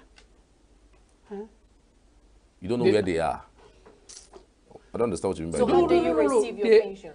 You say, I receive my pension through my account. You don't know the office? Many of them we don't even know. That's sad. Yes, we don't even know. Some people, about 5 months ago, they carry placards. Lagos, Ikoyi Road. They said the office was there, the office is there, that type of something. The woman ran out from backyard. We were told. The managing director, the CEO. Ran out, how? He left now. He just ran out. He doesn't want people to mob her or to beat her up. Okay, let's talk about you again. You have children in school? The last one is in the school. So now that you don't receive pension, how do you cope? How do you pay his or her fee? Yeah, my wife works. Okay. The junior sister works too. They combine things together to make sure that things are going on. We don't need to be crying. Because it's not only my family that this thing is affecting. Are you getting the point? Yes, we don't need to be crying. The people we are crying for are those people there who are up there. We are crying for them because the punishment they will get, you cannot quantify it to anything. How do you know they're going to get punished? Huh? Are you saying this? Are you not a Christian? No, don't say that. You plunk people, millions of Nigerians, into trouble. They are not eating. You see people moving, movie cops. Yes. Movie cops, moving. You don't know where you are going. Some people collapse on the way going. Yes. Some people beg for money. You see a young man with tie, with coat. He says, excuse me, I'll go to sir, can you help me for 200 naira? Is this supposed to be like that? In a country like Nigeria, when we have what it takes for us to be happy. I'm telling you the truth. suit. We come in here, hey, Pius, you have 200 naira there. I want to reach Agbani Road, the other type of something. We say you don't have. Is this supposed to be like that? No, it's just because of the condition of things in Nigeria. It's not supposed to be like that. We have what it takes to be enjoying our lives. We have what it takes to, you know, cash, to buy car now is, no, it's out of it. I'm just telling you the truth. Hospital, no drugs. Yes. No drugs. A country like Nigeria. Look at Ghana, 1972-73. Ghana had the same problem with us now, the one we're having now. But they were able to recoup within 6 months. I was in Lagos that time. Ghanaians were coming to Nigeria to do menial jobs and the rest of it all. They will buy soap, detergent, and all those things. They put it into carton, they wrap it, they go to airport. I travel to their place. After 2 weeks, they come back again. Within 6 months, they were able to recoup. The economy is shining now. But is Ghana any better a country? No, Ghana is better than Nigeria now. Let me just tell you the truth. If you want us to go to that place now, let us move. You will enjoy yourself in Ghana. I'm not telling you the truth. Yes. In terms of what, really? Is it in terms of per capita income, yes, food, GDP, yes. Minimum wage? They are not as corrupt as Nigeria now. Rollies, may so rest in perfect peace. Sensitize the place. As a young lieutenant. You know? I wanted them to do that, but they say Nigeria is too big. Nigeria is too big. Then Nigeria is too big for poverty, for hunger, for hardship. You are in the bedroom. You are there with hardship. You are sleeping with hardship. No, but that is true. That is just the basic fact. You walk along the road, you are walking inside poverty, inside hardship. I say Nigeria. Oh no, now. No. So how has no, the hardship it's not something to. It's not funny. It's not funny. As it stands now, if you were to advise and say, okay, this is the amount that you think that the federal government should put in minimum wage so as to meet up with the hardship that we're facing now, how much do you think? That is 450. 450,000 is minimum wage. Yes, it's just I want to sympathize with. Minimum I want wage. to sympathize with federal government. Let me explain. I hope you hold a minimum wage is the minimum that someone can earn. Yes, that's what I'm saying. 450. 450,000. Yes, I'm not telling you to cushion the effect. Okay. Yeah, to cushion the effect. For you to wake up in the morning and say, "Oh, I'm a Nigerian." Are you getting the point? Right. For you to wake up in the morning, you fresh up, you take a balanced breakfast. That means you are in Nigeria. If you are given the opportunity to leave this country at this age, would you? Eh? If you are given the opportunity. Okay, Charles, what are you laughing? I'm just saying, like, if you were if you were given the opportunity to leave this country at this age, yes, to go outside, yes, to to work at this age, would you go? I'm very heady. That's what I'm asking. Yes, I will. If tomorrow you give me ticket, say, "Oh yeah, move," I will move. Oh. Why? To get a better living. Wow. Yes, to get a better living. We are not living again in Nigeria. I'm just no, very serious. I mean it. We are no longer living. Thank you, Collins. We are living abject poverty, hunger, sickness. You see people walking on the road. You see pensioners. You know how many pensioners die? Very old people. We walking sick. Come for verification. What are you verifying? Somebody that worked with you for 35 years? If he died, you know that he is dead. You see them still with the cap moving. And after verification, there will be nothing until after 3-4 months. Is that something to write home about? It's really sad. It's sad. Very sad. But we have to let go. We have to let go for now. So I love you people, the way you making this station great. I give you people 3 buzzer. You're Buzzer, buzzer, buzzer. Oh, okay. I think that's all. Thank you very much, Omweke Collins, a veteran broadcaster. Do you still broadcast? Let me ask you quickly before we go. He's retired. That's what he says. Retired. Yeah. So. All right. Let's keep it down. Like we said earlier, we're going to be coming back for another, session after this. Do stay with us.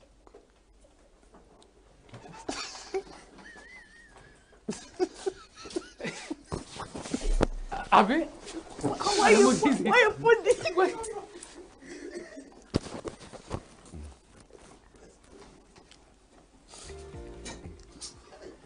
Who is that place? Who is there? Who is there? Not be that place. They're supposed to do something here now.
Welcome back. You're watching Signature Television. This is Signature Morning, and you can always follow us on all social media platforms. Always, there for you. Signature TV News on all social media platforms: Twitter, Facebook, Instagram, and we'd love to always hear from you on all our topics on this platform. All right, we're switching gears to some other discussions as it relates to environment. We're talking environmental safeguard policies in Nigeria. We have on Zoom our guest, Dr. Haruna Manu Isa, is an environmental specialist. Good morning. Thank you for joining us.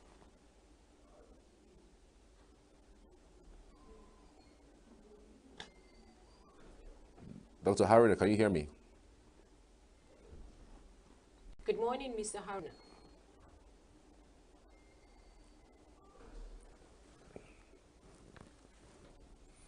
Hello, Haruna, can you hear me? Haruna, I can't hear you. Can you maybe unmute your mic?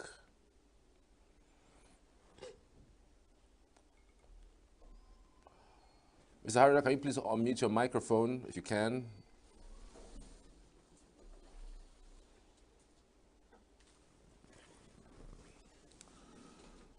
Okay, so we're having a bit of an issue with that connection.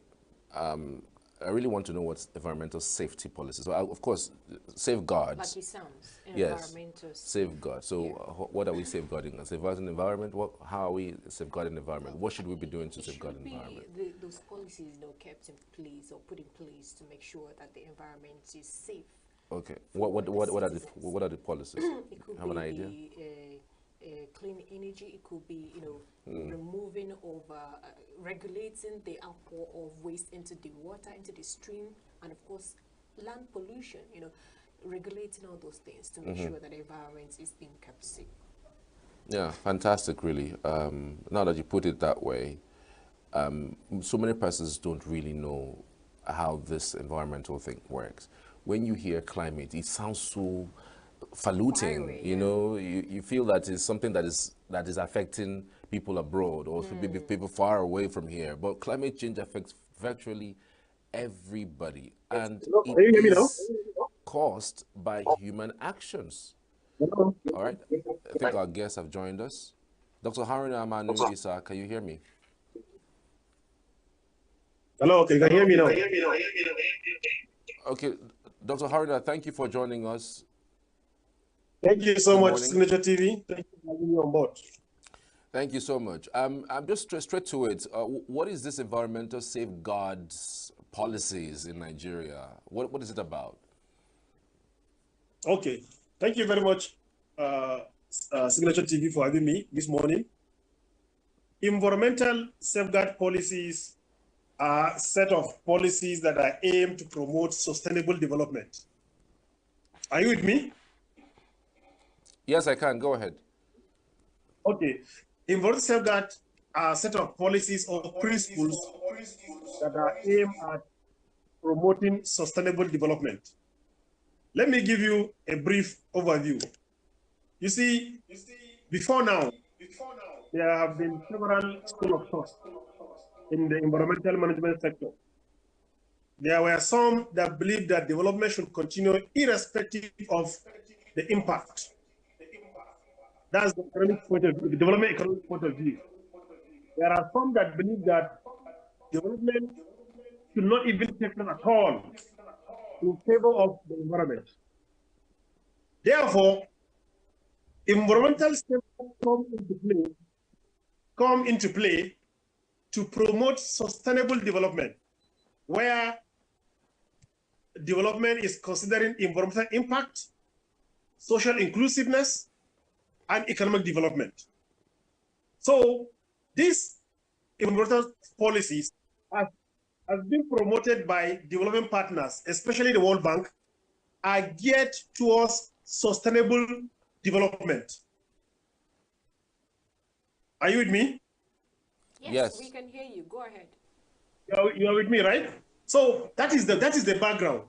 There is need to promote sustainable development. There is need to address issues of climate change. There is need to develop according to the tenet of environmental sustainability. Now, going back a little bit, in 2018, there was this ESF, Environmental and Social Framework, developed and approved by the World Bank.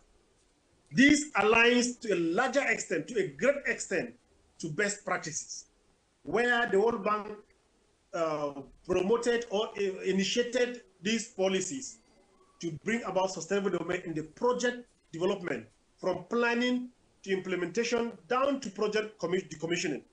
Now, this ESS, what we call ESS now, the right term will have been environmental and social safeguard policies. That's now the new, that's now the paradigm, not environmental safeguard alone, but environmental and social safeguard. Because downplaying the social component of the environment have led to serious impact within project development cycles. Therefore, I would like to enumerate this standard. You know, there are a set of standards that guide project conception, development, design, and implementation. There are 10 of them. Number one, we have the environmental and social risk assessment and management. What this specifies is that all projects need to pass through certain risk assessment, because there is no project that does not have any risks. The only difference is that whether it's high category risks or low category risks. And so many projects in Nigeria have been developed with due considerations to these issues before now, but the World Bank came into play to further highlight, to emphasize, because one thing with Nigeria, let me tell you some problems we have in this country. We have the laws. We have fantastic laws in this country about environmental policies, fantastic laws. But our challenge is enforcement. How do you enforce these laws so that they will become relevant to our development process? They become so highlighted to the extent that everyone will be aware that if you are going to conceive a project, you need to pass through A, B, C, D, and E, up to the last ESS. The first ESS, as I said, is the environmental risk and social assessment. The second one is labor and working conditions. These are best practices. These are global best practices. It is not about Nigeria. It is not about US. It's not about England. It's not about Ghana. No, it's about global best practices. Climate change is a global reality. and the impact are also day in, day out reality. We cannot continue to keep denying that climate change is just utopia. No, it's a reality. So these standards were brought into development conception of project to address these issues. As I said, the second one is labor and working conditions. All projects are to be implemented by human beings. And remember, development nowadays are human-centered.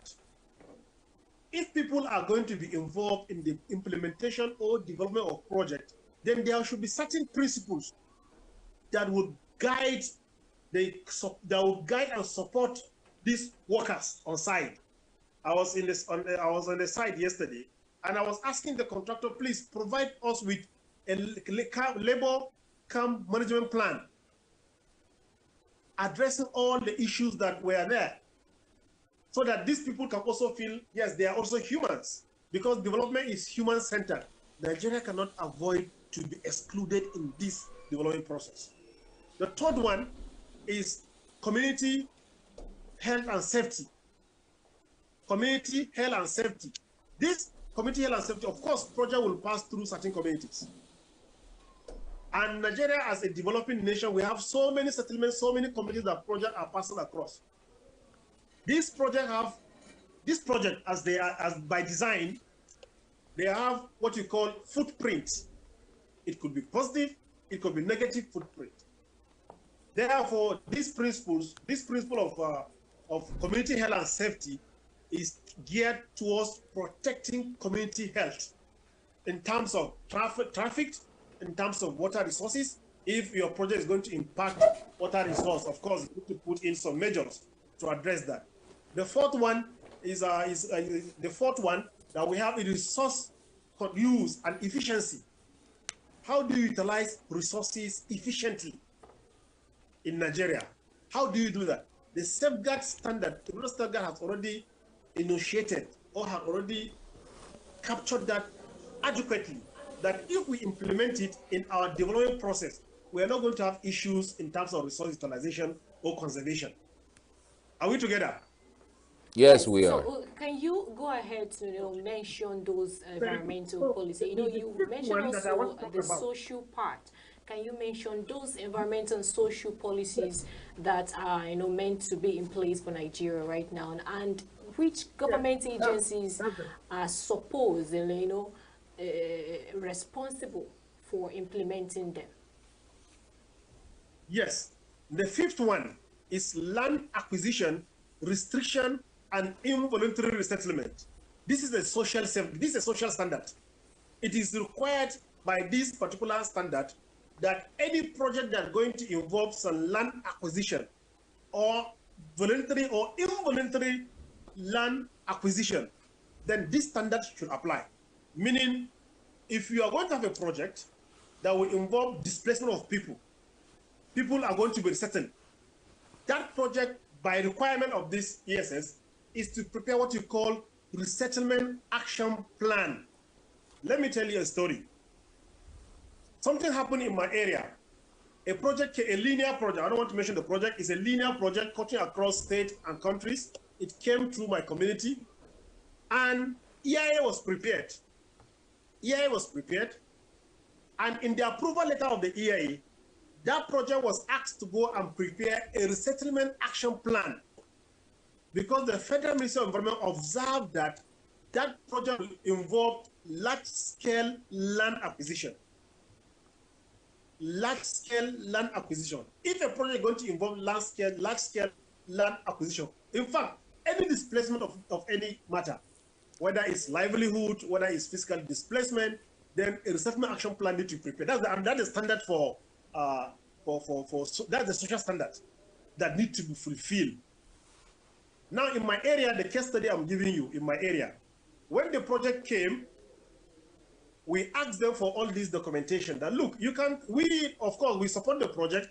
We are in so much need of this project, but please, let's see the resettlement action plan, accommodating the wishes and aspirations of people that are going to be affected. The RAP or resettlement action plan will have accommodated all these issues, period to project implementation. One thing I want thing I need to mention, that these plans are supposed to be prepared period to project implementation. From design stage, the proponent of a project must have forecasted that this project is a category A project or B project or C project, and it will involve this level of land acquisition. Therefore, they are going to prepare this kind of safeguard instrument. The safeguard instruments are meant to protect people, environment, and the future generation. So like the case study, let me go back to the case study I was giving you. This project came, it was a Loudoun project, but they failed to do this proper documentation, meaning there was no resettlement action plan. People that were to be affected were not taken into consideration. Probably no census was taken to know the number of people that were affected. Probably the assets that are going to be affected were not taken into consideration. The plot of land or houses were not taken into consideration. Then how are you going to carry out a project like that?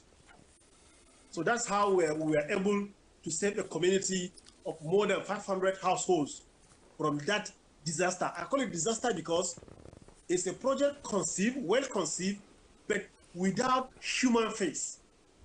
A project well conceived without human face. This is not the new development paradigm shift now. The paradigm shift is that development should be people-centered. If you are going to do anything in the environment, people should be considered first, because the aim of the project is not to leave the people impoverished. It's not to impoverish the people. Rather, is to leave the people better than they were. We have several cases in this country where projects come into communities, but they leave them highly impoverished. They leave them highly impoverished, dispossessing them of their land, of their properties, of their livelihood. This is not the development pattern of the new millennium. This is not the development pattern of the new millennium. The new millennium development pattern is the one that put human being at the center of development. So we are able to challenge that project to the extent that we ask them to do the right thing. Let people's wishes and aspirations be considered. Take the asset into consideration. This is ESS 5. I don't know whether I'm making any sense. This is ESS 5. Yes, you are. I don't know whether, are you with me? Yes, we are with you. Very good. So this is the new development pattern, that any project that is coming into community must have some human face. Unlike what used to happen some years back, where project will be conceived, designed, developed in somewhere in Abuja or in somebody's office without taking the people felt need. So environmental standard or environmental assurance standards are designed to take the felt need of the people into consideration. I'm moving to ESS 6, which is the biodiversity. Biodiversity. We have a lot of biodiversity in our environment, and applying ESS standard, environmental assurance standard, into development, into project development and conception and development will conserve biodiversity. Remember, we are talking about mitigating climate change, avoiding biodiversity loss. And another fundamental thing in the global arena, if a country is seen to be negligent of environmental tenets, that country will not be supported. There are some support that country will not get from donor agencies. Okay? There are some support that country may not get from some donor agencies. In fact, large number of them may not support that country. That is why environment now is like the driving force around development objectives. Number 7 that we need to consider is indigenous people. That is the ESS 7. Indigenous people need to be considered in development projects. There are some projects that will come into communities where indigenous people are located, are already habituating that environment. So you cannot come and start dislocating them without considering the indigenous beliefs. What are their beliefs? What are their customs and costumes? What are the things they value before you start your project? That's ESS 7. That's the environmental standard 7. ESS 8 is cultural heritage. Cultural heritage. Cultural heritage, wherever a project is going to pass through, whether linear or non-linear project, it is expected that the cultural heritage, the cultural values of that community must be taken into consideration. A lot of studies will be conducted. Sometimes you need experts. Each of these ESS that I have mentioned from 1 to 8 now may require some expert input.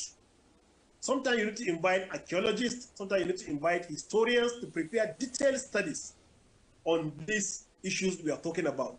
Then ESS 9, let me quickly rush to ESS 9, that financial intermediaries. Sometimes development project will pass through some financial intermediaries in Nigeria. For example, a World Bank or African Development may intend to support or finance a project, but that project fund will be routed through other banks in Nigeria. So these banks, by default, are expected, and by the virtue of this ESS 8, ESS 9, are expected to apply all these ESS 1 to 9. Okay? This is the standard globally. This is the standard globally. And Nigeria cannot afford to be excluded in the global event of environmental drive. ESS 10, which is the last one, is stakeholder engagement and public disclosure. Let me digress a little bit. ESS 1, ESS 2, and ESS 10, to a large extent, they apply across all projects, because ESS 1 talks about E&S risk assessment. ESS 2 talks about labor and working conditions. That is mean any project that you're going to have in the community must consider the people that are going to work in that project, and also must emphasize child labor. Okay, there is no law that promotes child labor, so that condition must be clearly spelled out in the project document.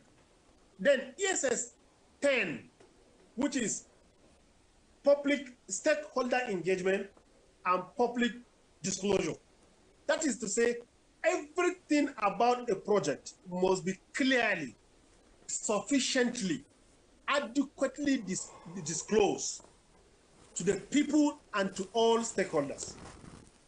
That is why, if you observe, most EIAs must undergo public. If you don't disclose any instrument, if you don't disclose any ESS instrument, it totally means that instrument is null and void. People must be aware of the instrument, must be given the opportunity to make input, and their input must be taken into consideration. That is ESS 10. So this requirement is applicable across all projects, whether it's a high-risk project, whether it's a low-risk project, whether it's a medium-risk project, the people need to be carried along. Let me tell you the relevance of all these ESS. You see, as it is today in Nigeria, there are so many projects that are taking place in communities without this, and largely because of our system. As I said earlier, we have fantastic environmental laws in Nigeria. Fantastic. But we have challenges. The challenges we have are basically around enforcement and compliance. Then another one is poor public awareness. People sometimes, most at times, people are not aware of their environmental and social human rights. Okay? People are not aware of this. They are not aware that they have the right to a good environment.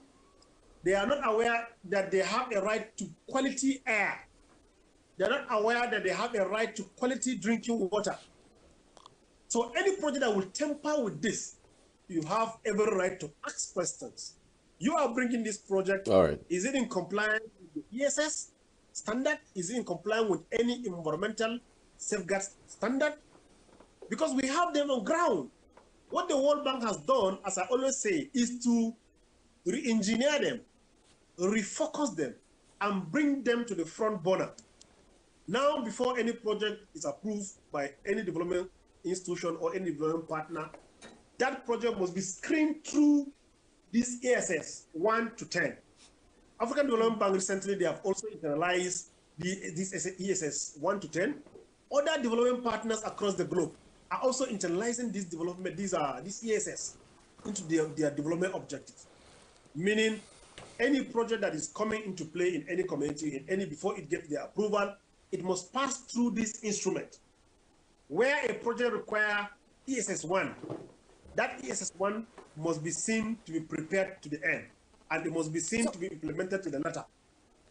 But I'm just wondering, how is necessary enforcing compliance with Nigerians' environmental safeguard policies? How are they, enforcing their compliance? Yes, necessary. They are supposed to be in the driver's seat in terms of enforcement. But unfortunately, this is very, very unfortunate. I don't know whether they lack capacity, but the enforcement is inadequate. Necessary, they have about 13 to 14 regulations. As of the last time I checked, they have about 13 to 14 regulations as of the last time I checked. Okay?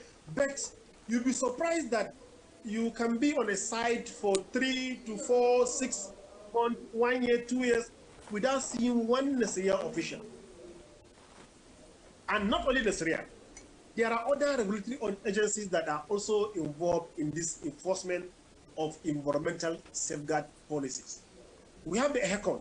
EHECON is Environmental Health Council of Nigeria, which are mandated by law to protect the health of the environment. Okay, they have a law governing their practice, governing their operations. They have about 13 to 14 regulations to enforce. In addition to the EIA Act that we have in this country, from 1998 to 1992, and EIA Act as amended in 2004. So all these are supposed to guide the operations of projects, and not only projects, operations of corporate bodies in our environment. But, I don't know what is happening. Actually, in Nigeria, they are trying. They need to double their effort. They need to, not even double, they need to triple their effort. Because Nigeria is growing day in, day out. We have urbanization, expansion of cities, expansion of settlement, development are coming into this country every day. But the enforcement arm of government is inadequate. Actually, Nigeria and other regulatory bodies, they need to sit up to this challenge for us to achieve the sustainable development goals that we so much cherish. All right. What are the challenges facing the environmental safeguard policies in Nigeria? Yeah, the challenges of are many. Yes, the challenges are many, but the key challenges I have identified are basically 3. 1, inadequate enforcement. Inadequate enforcement is a key challenge. 2, lack of public awareness. People are not aware that they can have input into development projects. People are not aware. People always assume that one is a government project, that project must take place willy-nilly. That project must take place irrespective of the impact, irrespective of the wishes and aspirations of the people. This is not correct. So people need to be enlightened. Number 3, corporate bodies, they have this disposition not to comply. And this basically takes its root from lack of enforcement. So these 3 challenges in Nigeria, until we address these 3 challenges, enforcement, public awareness, then corporate bodies should be aware that they need to comply. That's attitudinal change. But our problem in Nigeria is not about laws. I always say this. We don't have problem of laws. We don't have problem of policies. We have fantastic policies. We have fantastic laws, regulation frameworks. But the problem lies in enforcement. And without enforcement, you are going to have poor implementation or improper implementation. And without this, then we are left with the negative consequences of development. So whose role is it, for raising awareness to the public about what's happening concerning the environment and social welfare? Sorry, I didn't get you, sorry. Whose role is it, to educate the public about what's happening concerning the environmental and social welfare? Okay, yeah. Well, we have agencies of government that are responsible for public awareness, like the National Orientation Agency. The Nasiriya itself, they have a mandate. Mass media, as we are doing now, you have a mandate to sensitize the public that, look, you have inalienable right to know what's happening in any project coming to your community. And you have also an equal right to have an input into the project. Because gone are the days where development proponent, the proponent of project, will divorce project objectives with the communities. These projects are going to take place on land occupied by human beings, by flora and fauna, human beings and all other living and non-living things. So when you sit down in an office and develop a project without considering where the project is going to be located, is a modern aberration. It is not condoned in development practice anywhere in the world. And this practice should be discarded. We should try to bring about a paradigm shift, a change in the way we conceive project, the way we design project, the way we implement project in this country. Are we together? Yes, of course. I was just going to ask, we're just almost done, but just in 1 minute, I just want to ask you, how does Nigeria's safeguard policies align with international standards? Okay, how, if I get you, you're asking, how does Nigerian safeguard policy align with international standards? Yes. Right? Okay, yes, yeah, that's what as I said earlier, we don't have problems of laws. We don't have problems of policies. Let me tell you for free, we have very good policy document. We have very good regulations. We may not have everything that is required. There are some laxities here and there in terms of regulations development, but we have the regulations. Okay, and if you look at the ESS of the World Bank, which is the global standard from 1 to 10, we all have supporting regulations that promote this ESS. We all have them. If we talk about ESS 1, we have the EIA Act. Okay, we have the EIA Act. If you talk about ESS 2, we have the Occupational Health and Safety Policy in Nigeria. Okay, if you talk about ESD on biodiversity, we have the climate change policy. If you talk about waste, we have national waste policy, solid waste management policy. So we have laws, we have policies, but where we are lacking is in the area of enforcement, compliance, and public awareness. Because when promoters of projects know that people are not aware, they will do anything they want. So people need to be conscientized. People need to know that, look, these are the basic things that are required in any project. For ESS 1, ESS 10, check which one of these is triggered by a project. Then you push it for implementation. Then everybody will go home safe. Great. Fantastic. Thank you so much for your time this morning. Dr. Haruna Manu is an environmental specialist. Thank you so much for your time. Thank you so much. Have a wonderful day, Nature TV.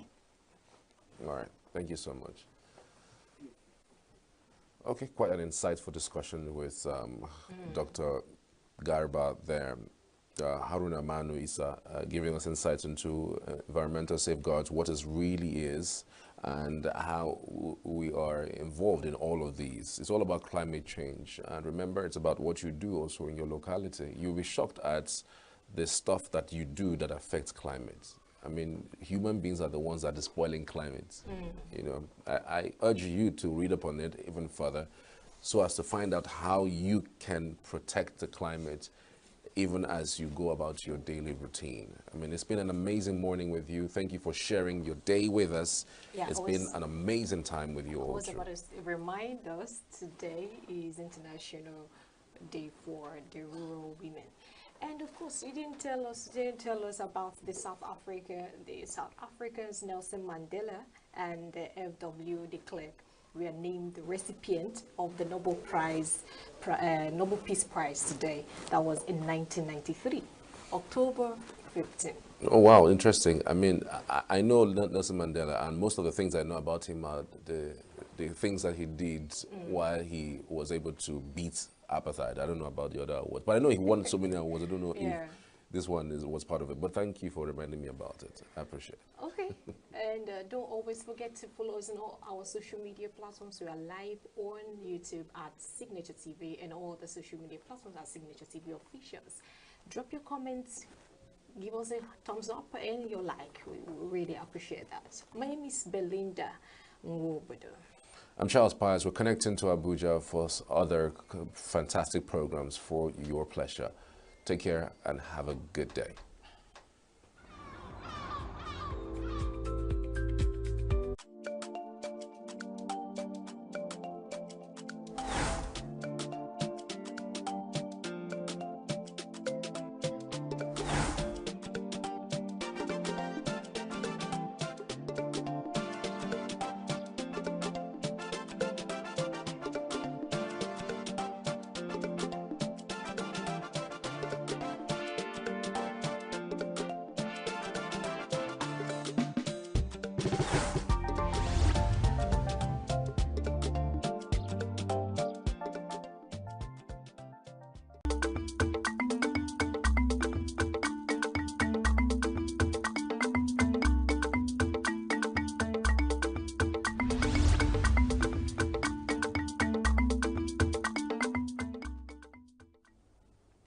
Good afternoon and welcome to Southeast News on Signature TV.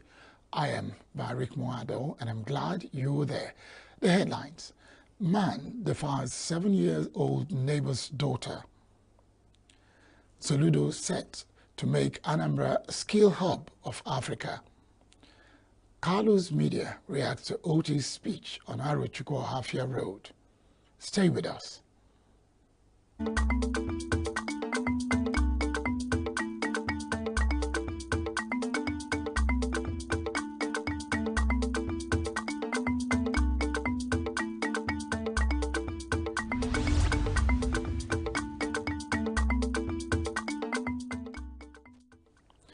A 30-year-old man identified as Chinonso Ezekiel Nwebonyi has been arrested for defiling his neighbor's 7-year-old daughter. The incident happened in Awka, the capital of Anambra State.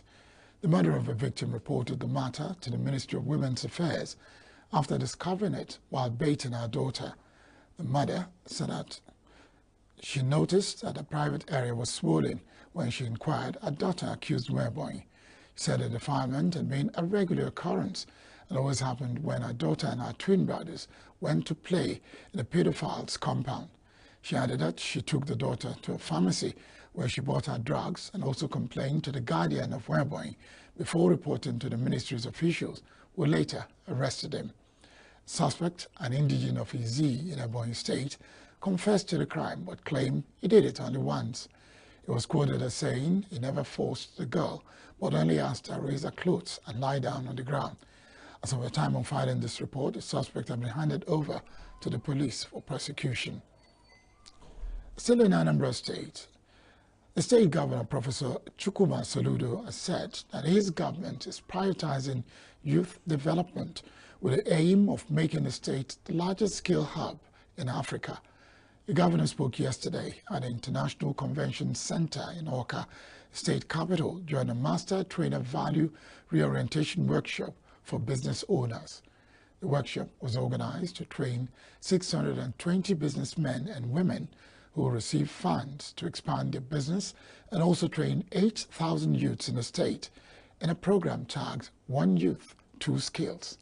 Anambra State Commissioner for Youth Development, Patrick Ahamba, who represented Soludo at the training, said the program was in its second phase and that the aim was to make Anambra State the largest skill hub in Africa.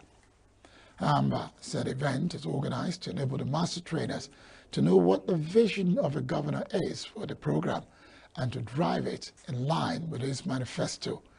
Trainers need to acquire the positive mindset needed to drive the vision and other requirements that will help them deliver results. Governor Soludo believes that the youths are not the leaders of tomorrow, but should be leaders of today, and is giving the youths the opportunity to thrive.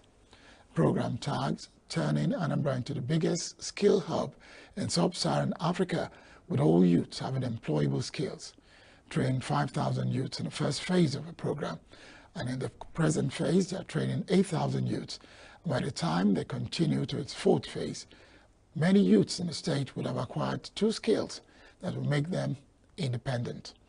A report gathered that 620 master trainers, established business people in various skills, will receive trainees and train them on their various skills, while the state government has mapped out 3.5 billion naira to empower them as seed capital.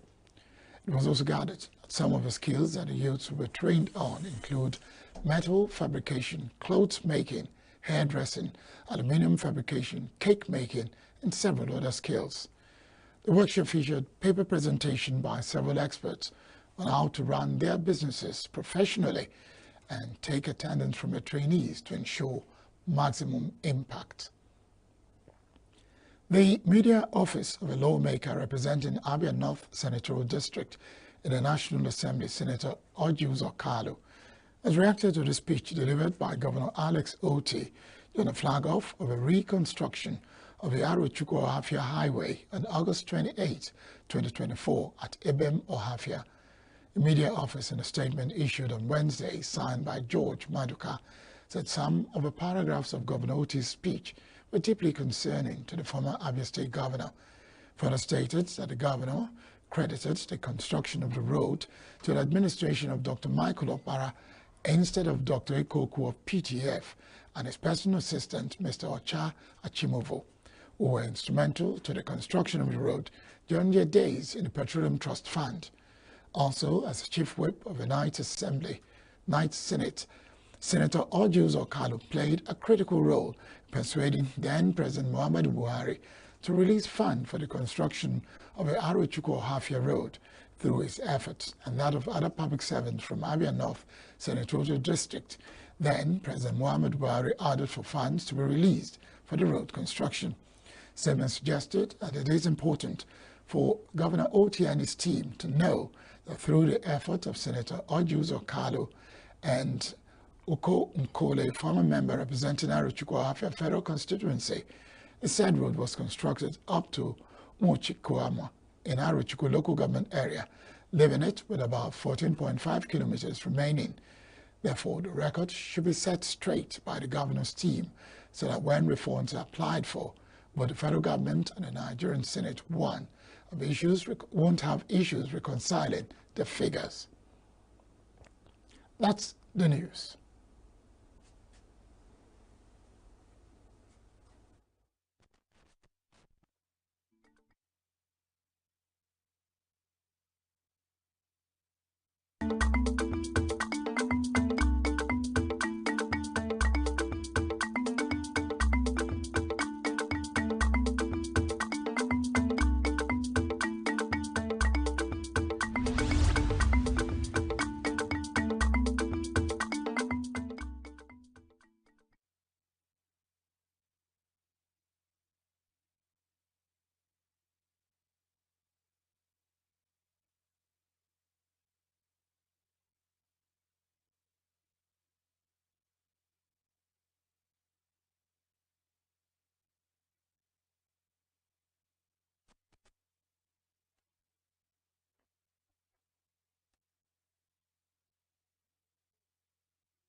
For the unlearned, the month of August is generally known to be for women's mass homecoming in Southeast.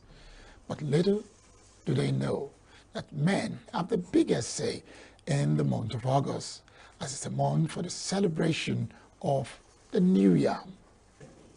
The New Yam Festival in the Southeast, known as Iwaji, Iriji, Ikeji, depending on the dialect, is an annual cultural festival by Igbo people that is held early in August and runs sometimes into September.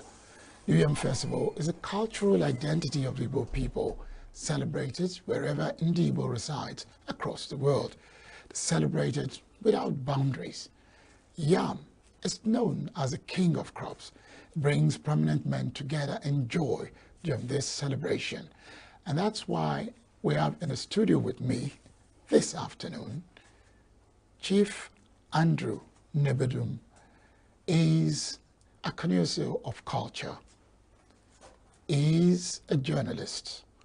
He's a content producer. He's so many things in one. He is known as Okloa of Ezago. You're welcome to Southeast News. Thank you Chief very Andrew much. Nebedum. Thank you very much. Andrew Nebedum, you've been talking about culture almost all your life. I want to paraphrase from some of the books concerning Igbo culture and the New Yam.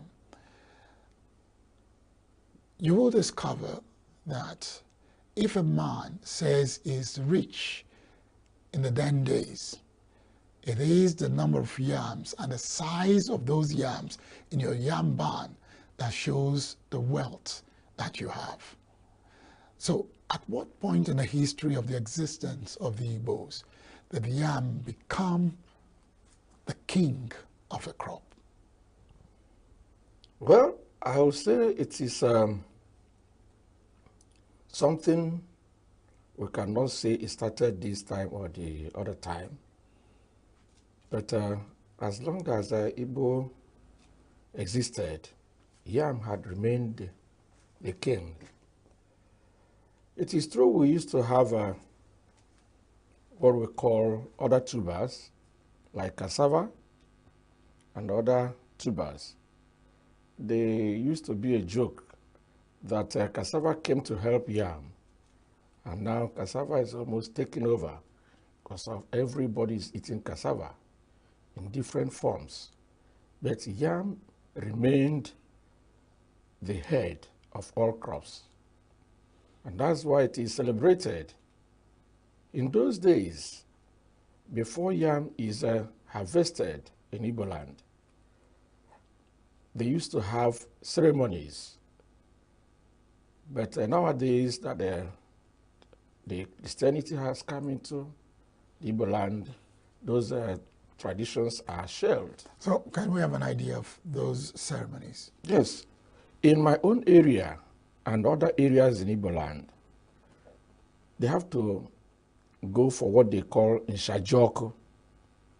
Nshajoku is a kind of a celebration when they consulted their deities that it is time again for them to thank you for what you did for them, giving them bumper harvest of yam and yams. When I say yams, we have different types of yams, ranging from Wopoko, Adaka, Abi, Ayebo, and the rest of them.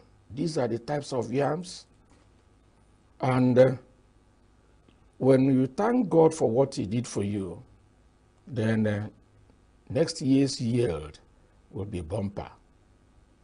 And of course, this festival started over the years, and ages celebrate it according to their times. And what I know is that during the celebration of Yam Festival, a lot of events, ceremonies come into it. We have even traditional sports coming into festivals like wrestling. They arrange village by village wrestling. They also have masquerade activities, and also have theaters where people come to recite, and you see people who talk from now till tomorrow in form of a poetry. We call it Igbo, Itaevu, in different parts of Igbo land. And they go about making people happy. So these are the things that they did. And even though women are not much involved, but women are involved.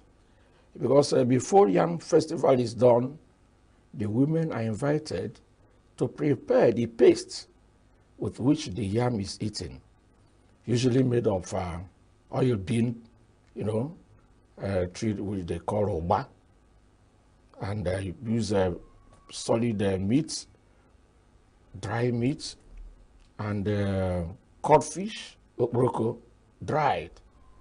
And whenever we are taking yam during yam festivals, you see men from different parts of the world coming back to their origin, their home, to help their forefathers and their fathers at home celebrate and thank God for what He's doing for them. Because yam has helped the Igbo man in so many ways. In fact, some of us, I came up to see my father farming in different fields, yam, and I was always busy. Immediately I come back from school, they'll ask me to come to the yam field where they cultivated for him, for me to help sow the yam. And when I was little, I couldn't sow the yam. I was helping in placing the yams in the heaps where they will now be sowed.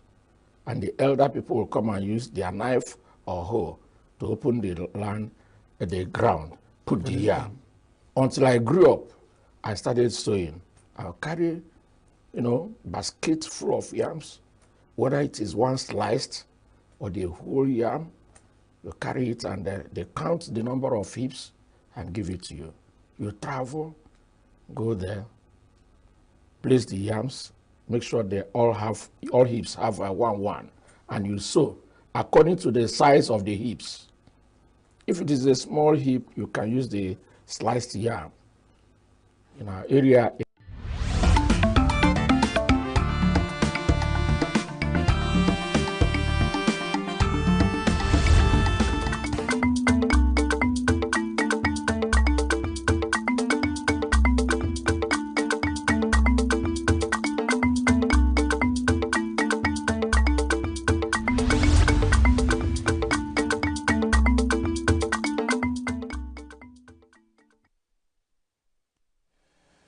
Welcome to Southeast News. Today is a great day, a good day. It can never be a better day. Barik Mwado is my name, and today in ENUGU, the NUJ ENUGU released a statement concerning the attack on urban radio by men suspected to be officials of Economic and Financial Crimes Commission, EFCC. It was alleged that the EFCC arrested a presenter who was on live radio, thereby disrupting the transmission. In the release, signed by the Secretary of the Council, Dame Ifeoma Amuta, and of course, the chairman, Comrade Sam Udekwe, they described the act as unprofessional and noted that no matter the seriousness of the investigation being carried out, that action of disrupting live broadcast shouldn't have happened in the first place. NUJ chairman, while calling for a thorough investigation into the matter to ascertain whether it was truly carried out by men on official duty, asked the EFCC to apologize to the station and the general public for the embarrassment and unethical act. He observed that it has become a recurring decimal for men in uniform meting out different degrees of intimidation to media workers without proper redress at the end of the day, and called for a stop to the official neglect. Recall that a team sent of officials of EFCC At about 5:45 yesterday, Monday, some urban radio, a radio station in ENUGU, disrupted transmission and whisked away an on-air personality on duty, Favor Echo. That's the conversation we'll be having in a short while.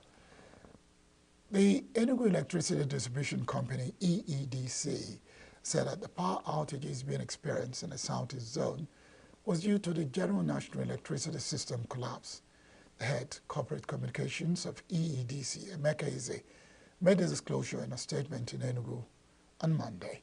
He said the EEDC wishes to inform our esteemed customers of a general system collapse that occurred at about 12 minutes to 7 p.m. yesterday, which has resulted in a loss of supply currently being experienced across EEDC network. Consequently, due to the development, all Transmission Company of Nigeria, TCN, stations are out of supply and are unable to provide services to their customers in Abia, Anambra, Ebonyi, Enugu, and Imo states. It said EEDC is on standby awaiting detailed information of the collapse and restoration of supply from a national control center. We'll take a quick break, and when we return, I'll be having that conversation with Comrade Sam Udekwe, Chairman, NUJ, ENUGU. Stay with us.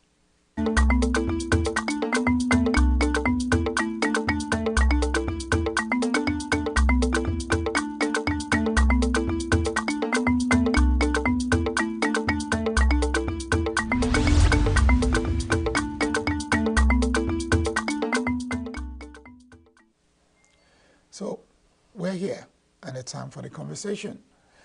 Now, you heard Comrade Sam Udekwe condemning in strong terms the attack on a urban radio station here in Enugu by men alleged to be officials of Economic and Financial Crimes Commission. Sam, welcome to Southeast News. Thank you, Barakama. It's been a pleasure having you here. Thanks. Yeah. This situation with urban radio, is it a first when you have security agents either accosting people who are carrying out their duty as media men, journalists, presenters? Is this a first? Well, if it is talking about attacking a station, coming to a station and disrupting a transmission, I think since I came on board as the chairman, this is the first. But if it's about being aggressive to our men in the field, it is not the first, it's not the second, and I don't think it's the third. We've had, cases of when even when we are going about our duties, trying to cover events, we are barred from entering. And if you try to at least justify why you are at that event, something may be inflicted on you. So it has been happening. Now, why would we say this is happening, knowing that we draw our power as a fourth estate of the realm from the Constitution, the same Constitution that empowers security agents or agencies to do their job? So why do we have this conflict? Do you have any idea? I don't. That's why I'm pained more. When I remember that we are treated this way, I feel we are taken for granted. I think I feel people are neglecting our role in society, even when it is, entrenched in the Constitution that we are the fourth arm of the government and we have a role to play.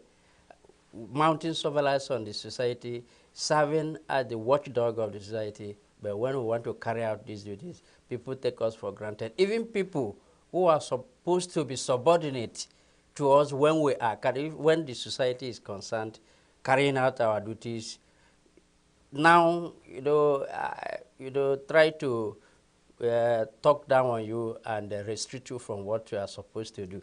That's why we are pained. Like we are talking about the issue of yesterday. Yes. Yeah. So what we are talking about is not about the allegation. It's not about the offense, if there is any, for which the men came looking for the person in question. It's not what we are talking about. that one can be, sorted out. If you've come after somebody who you allege has committed an offense, you know the best way to go about it. So, Corsi demands that if you come to a station like that, it is a corporate place. There's no way, they were well aware that the person was on duty inside the studio. What stopped them from waiting around when the person is done? And why waiting for the person? They should have, complained met the authorities and told them what they came for. If they will wait around, it is taking the corporate entity for granted that made them to barge into that place, and even when they were on air, their attacks were on air now because the station was live, and when they came doing all these things, I think the world should laugh at us the way we behave sometimes when we are supposed to be professional and we do certain things as if we are not trained. So that is why we are pained. Because if somebody respects you, recognizes the sanctity of what you are doing or your person, the person shouldn't do certain things that will, bring you down so low. You understand? That's what we are talking about. So now, given this scenario, how safe is the workplace? Your guess is as good as mine. Journalism and our relationship with the authorities have been historic, and it is what we know has been happening in those days, because people who hold the mantle of leadership are scared of what we can do when they say the pen is mightier than the sword. So those people already know they are not doing the right thing. Most of them know they are not doing the right thing that goes down well with the people, because when the government is about the people, the safety, the security, and the welfare of the people. And they are doing quite less than enough. And these are the people who are mounting surveillance. They like to intimidate us, so that even when they do that thing that is not needful, we will be cowed down. So that's why the relationship has been like this. But we think as society, we go on in society. I think there should be there should be improvement in what we do. So this is 21st century. We shouldn't do things that used to be in the 19th century, 18th century of rude relationship with the media. Now, I find it a bit difficult because if a workspace can be invaded, whatever the reasons, that's why I asked, how safe is a workplace? Because while you were talking, you said even those in the field doing their legitimate duty, they are harassed, they are pushed about, they are threatened.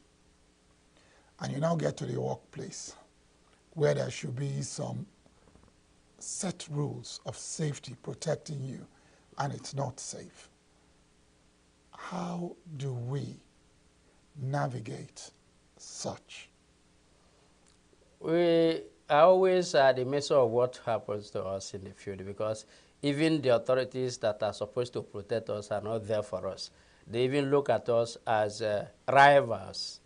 When they see you, you'll be carrying your camera, covering the needful, what you need to report. The agent there, the law enforcement agent there, may think that that thing that is not doing well is what you are capturing. And it is not safe. The environment is not safe for us. And we've been calling on the authorities to please, we are not competing with anybody. What we are saying is we are begging, let us coexist with you while we are going about our own duties. I don't think, we believe that our own duties are not complete without theirs. and they should also see ours as that. Complementary. So that is what we are saying, because this is society that we own together, and we need to do things complementarily and move on. So on this particular matter about urban radio, how far, your statement is strongly worded, how far has ENUGU gone beyond issuing that statement?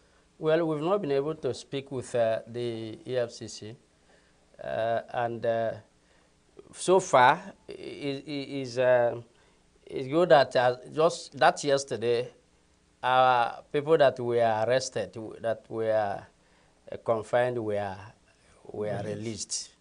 It was not just that. What I heard from the station manager of Urban Radio, it was not just the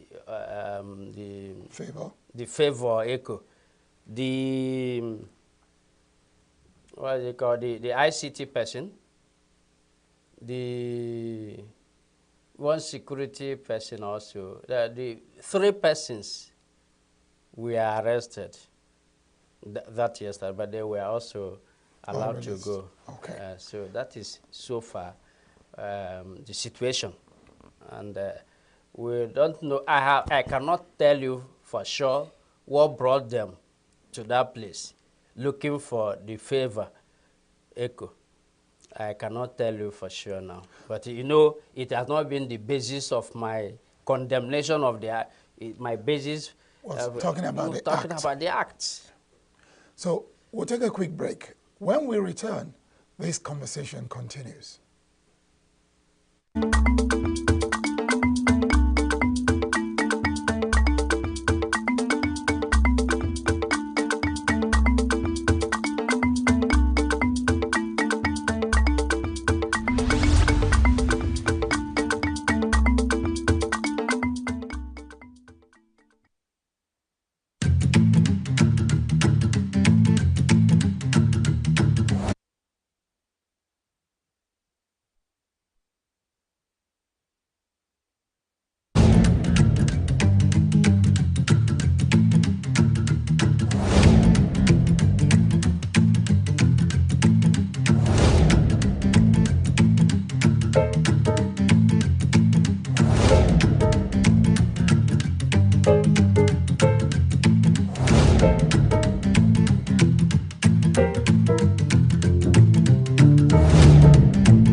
With the efforts being made by the ENUGU, those who were taken away have all been released as at yesterday. But my question to you, Sam, is given the, should I say, the cat and mouse situation of journalists and security agencies in the field, isn't there no way for the hierarchy, let's say ENUGU, Chairman ENUGU, Chairman Ratao, and every other person that has a stake, meet with the hierarchy of security agencies to find a way to have a synergy so that when we see ourselves in the field, we see ourselves as playing complementary roles and not people who are working against each other. Is there no way we can do that? What I realized is what the security agencies do, what the security agents do, is not a corporate decision of these agencies. Some of the, individual differences. So that is what you see play out. Because each time we keep, we maintain, relationship, close relationship with these security agencies, from time to time we pay courtesy visits, and they do pay to us. You know, all these security agencies, the army, the police, the road safety, and all. We stay together. Sometimes we have workshops, seminars together as people who are working, we have things in common to do. So we've been doing that. But sometimes when you go to the field, you run into people who refuse to be trained, even when they underwent training. They refuse to be civil, even when they were given training of being civil. See, that is what we see in the field. Because we've talked with the hierarchies, and they sound very sound talking with us, but you get surprised sometimes when you see their products behaving the way they do. You'll be surprised when you trace this matter now. You will come to a place where you have the difference between the instruction and what was carried out. So you see, that is the problem there, and this is society. You continue to see things like this, and we do call on these people to agree to be trained. Well, you use the word individual differences, because my thoughts would have been that when such issues come up, NUJ should be able to follow through. Now, these people that carried out an instruction, were there any disciplinary measures meted out?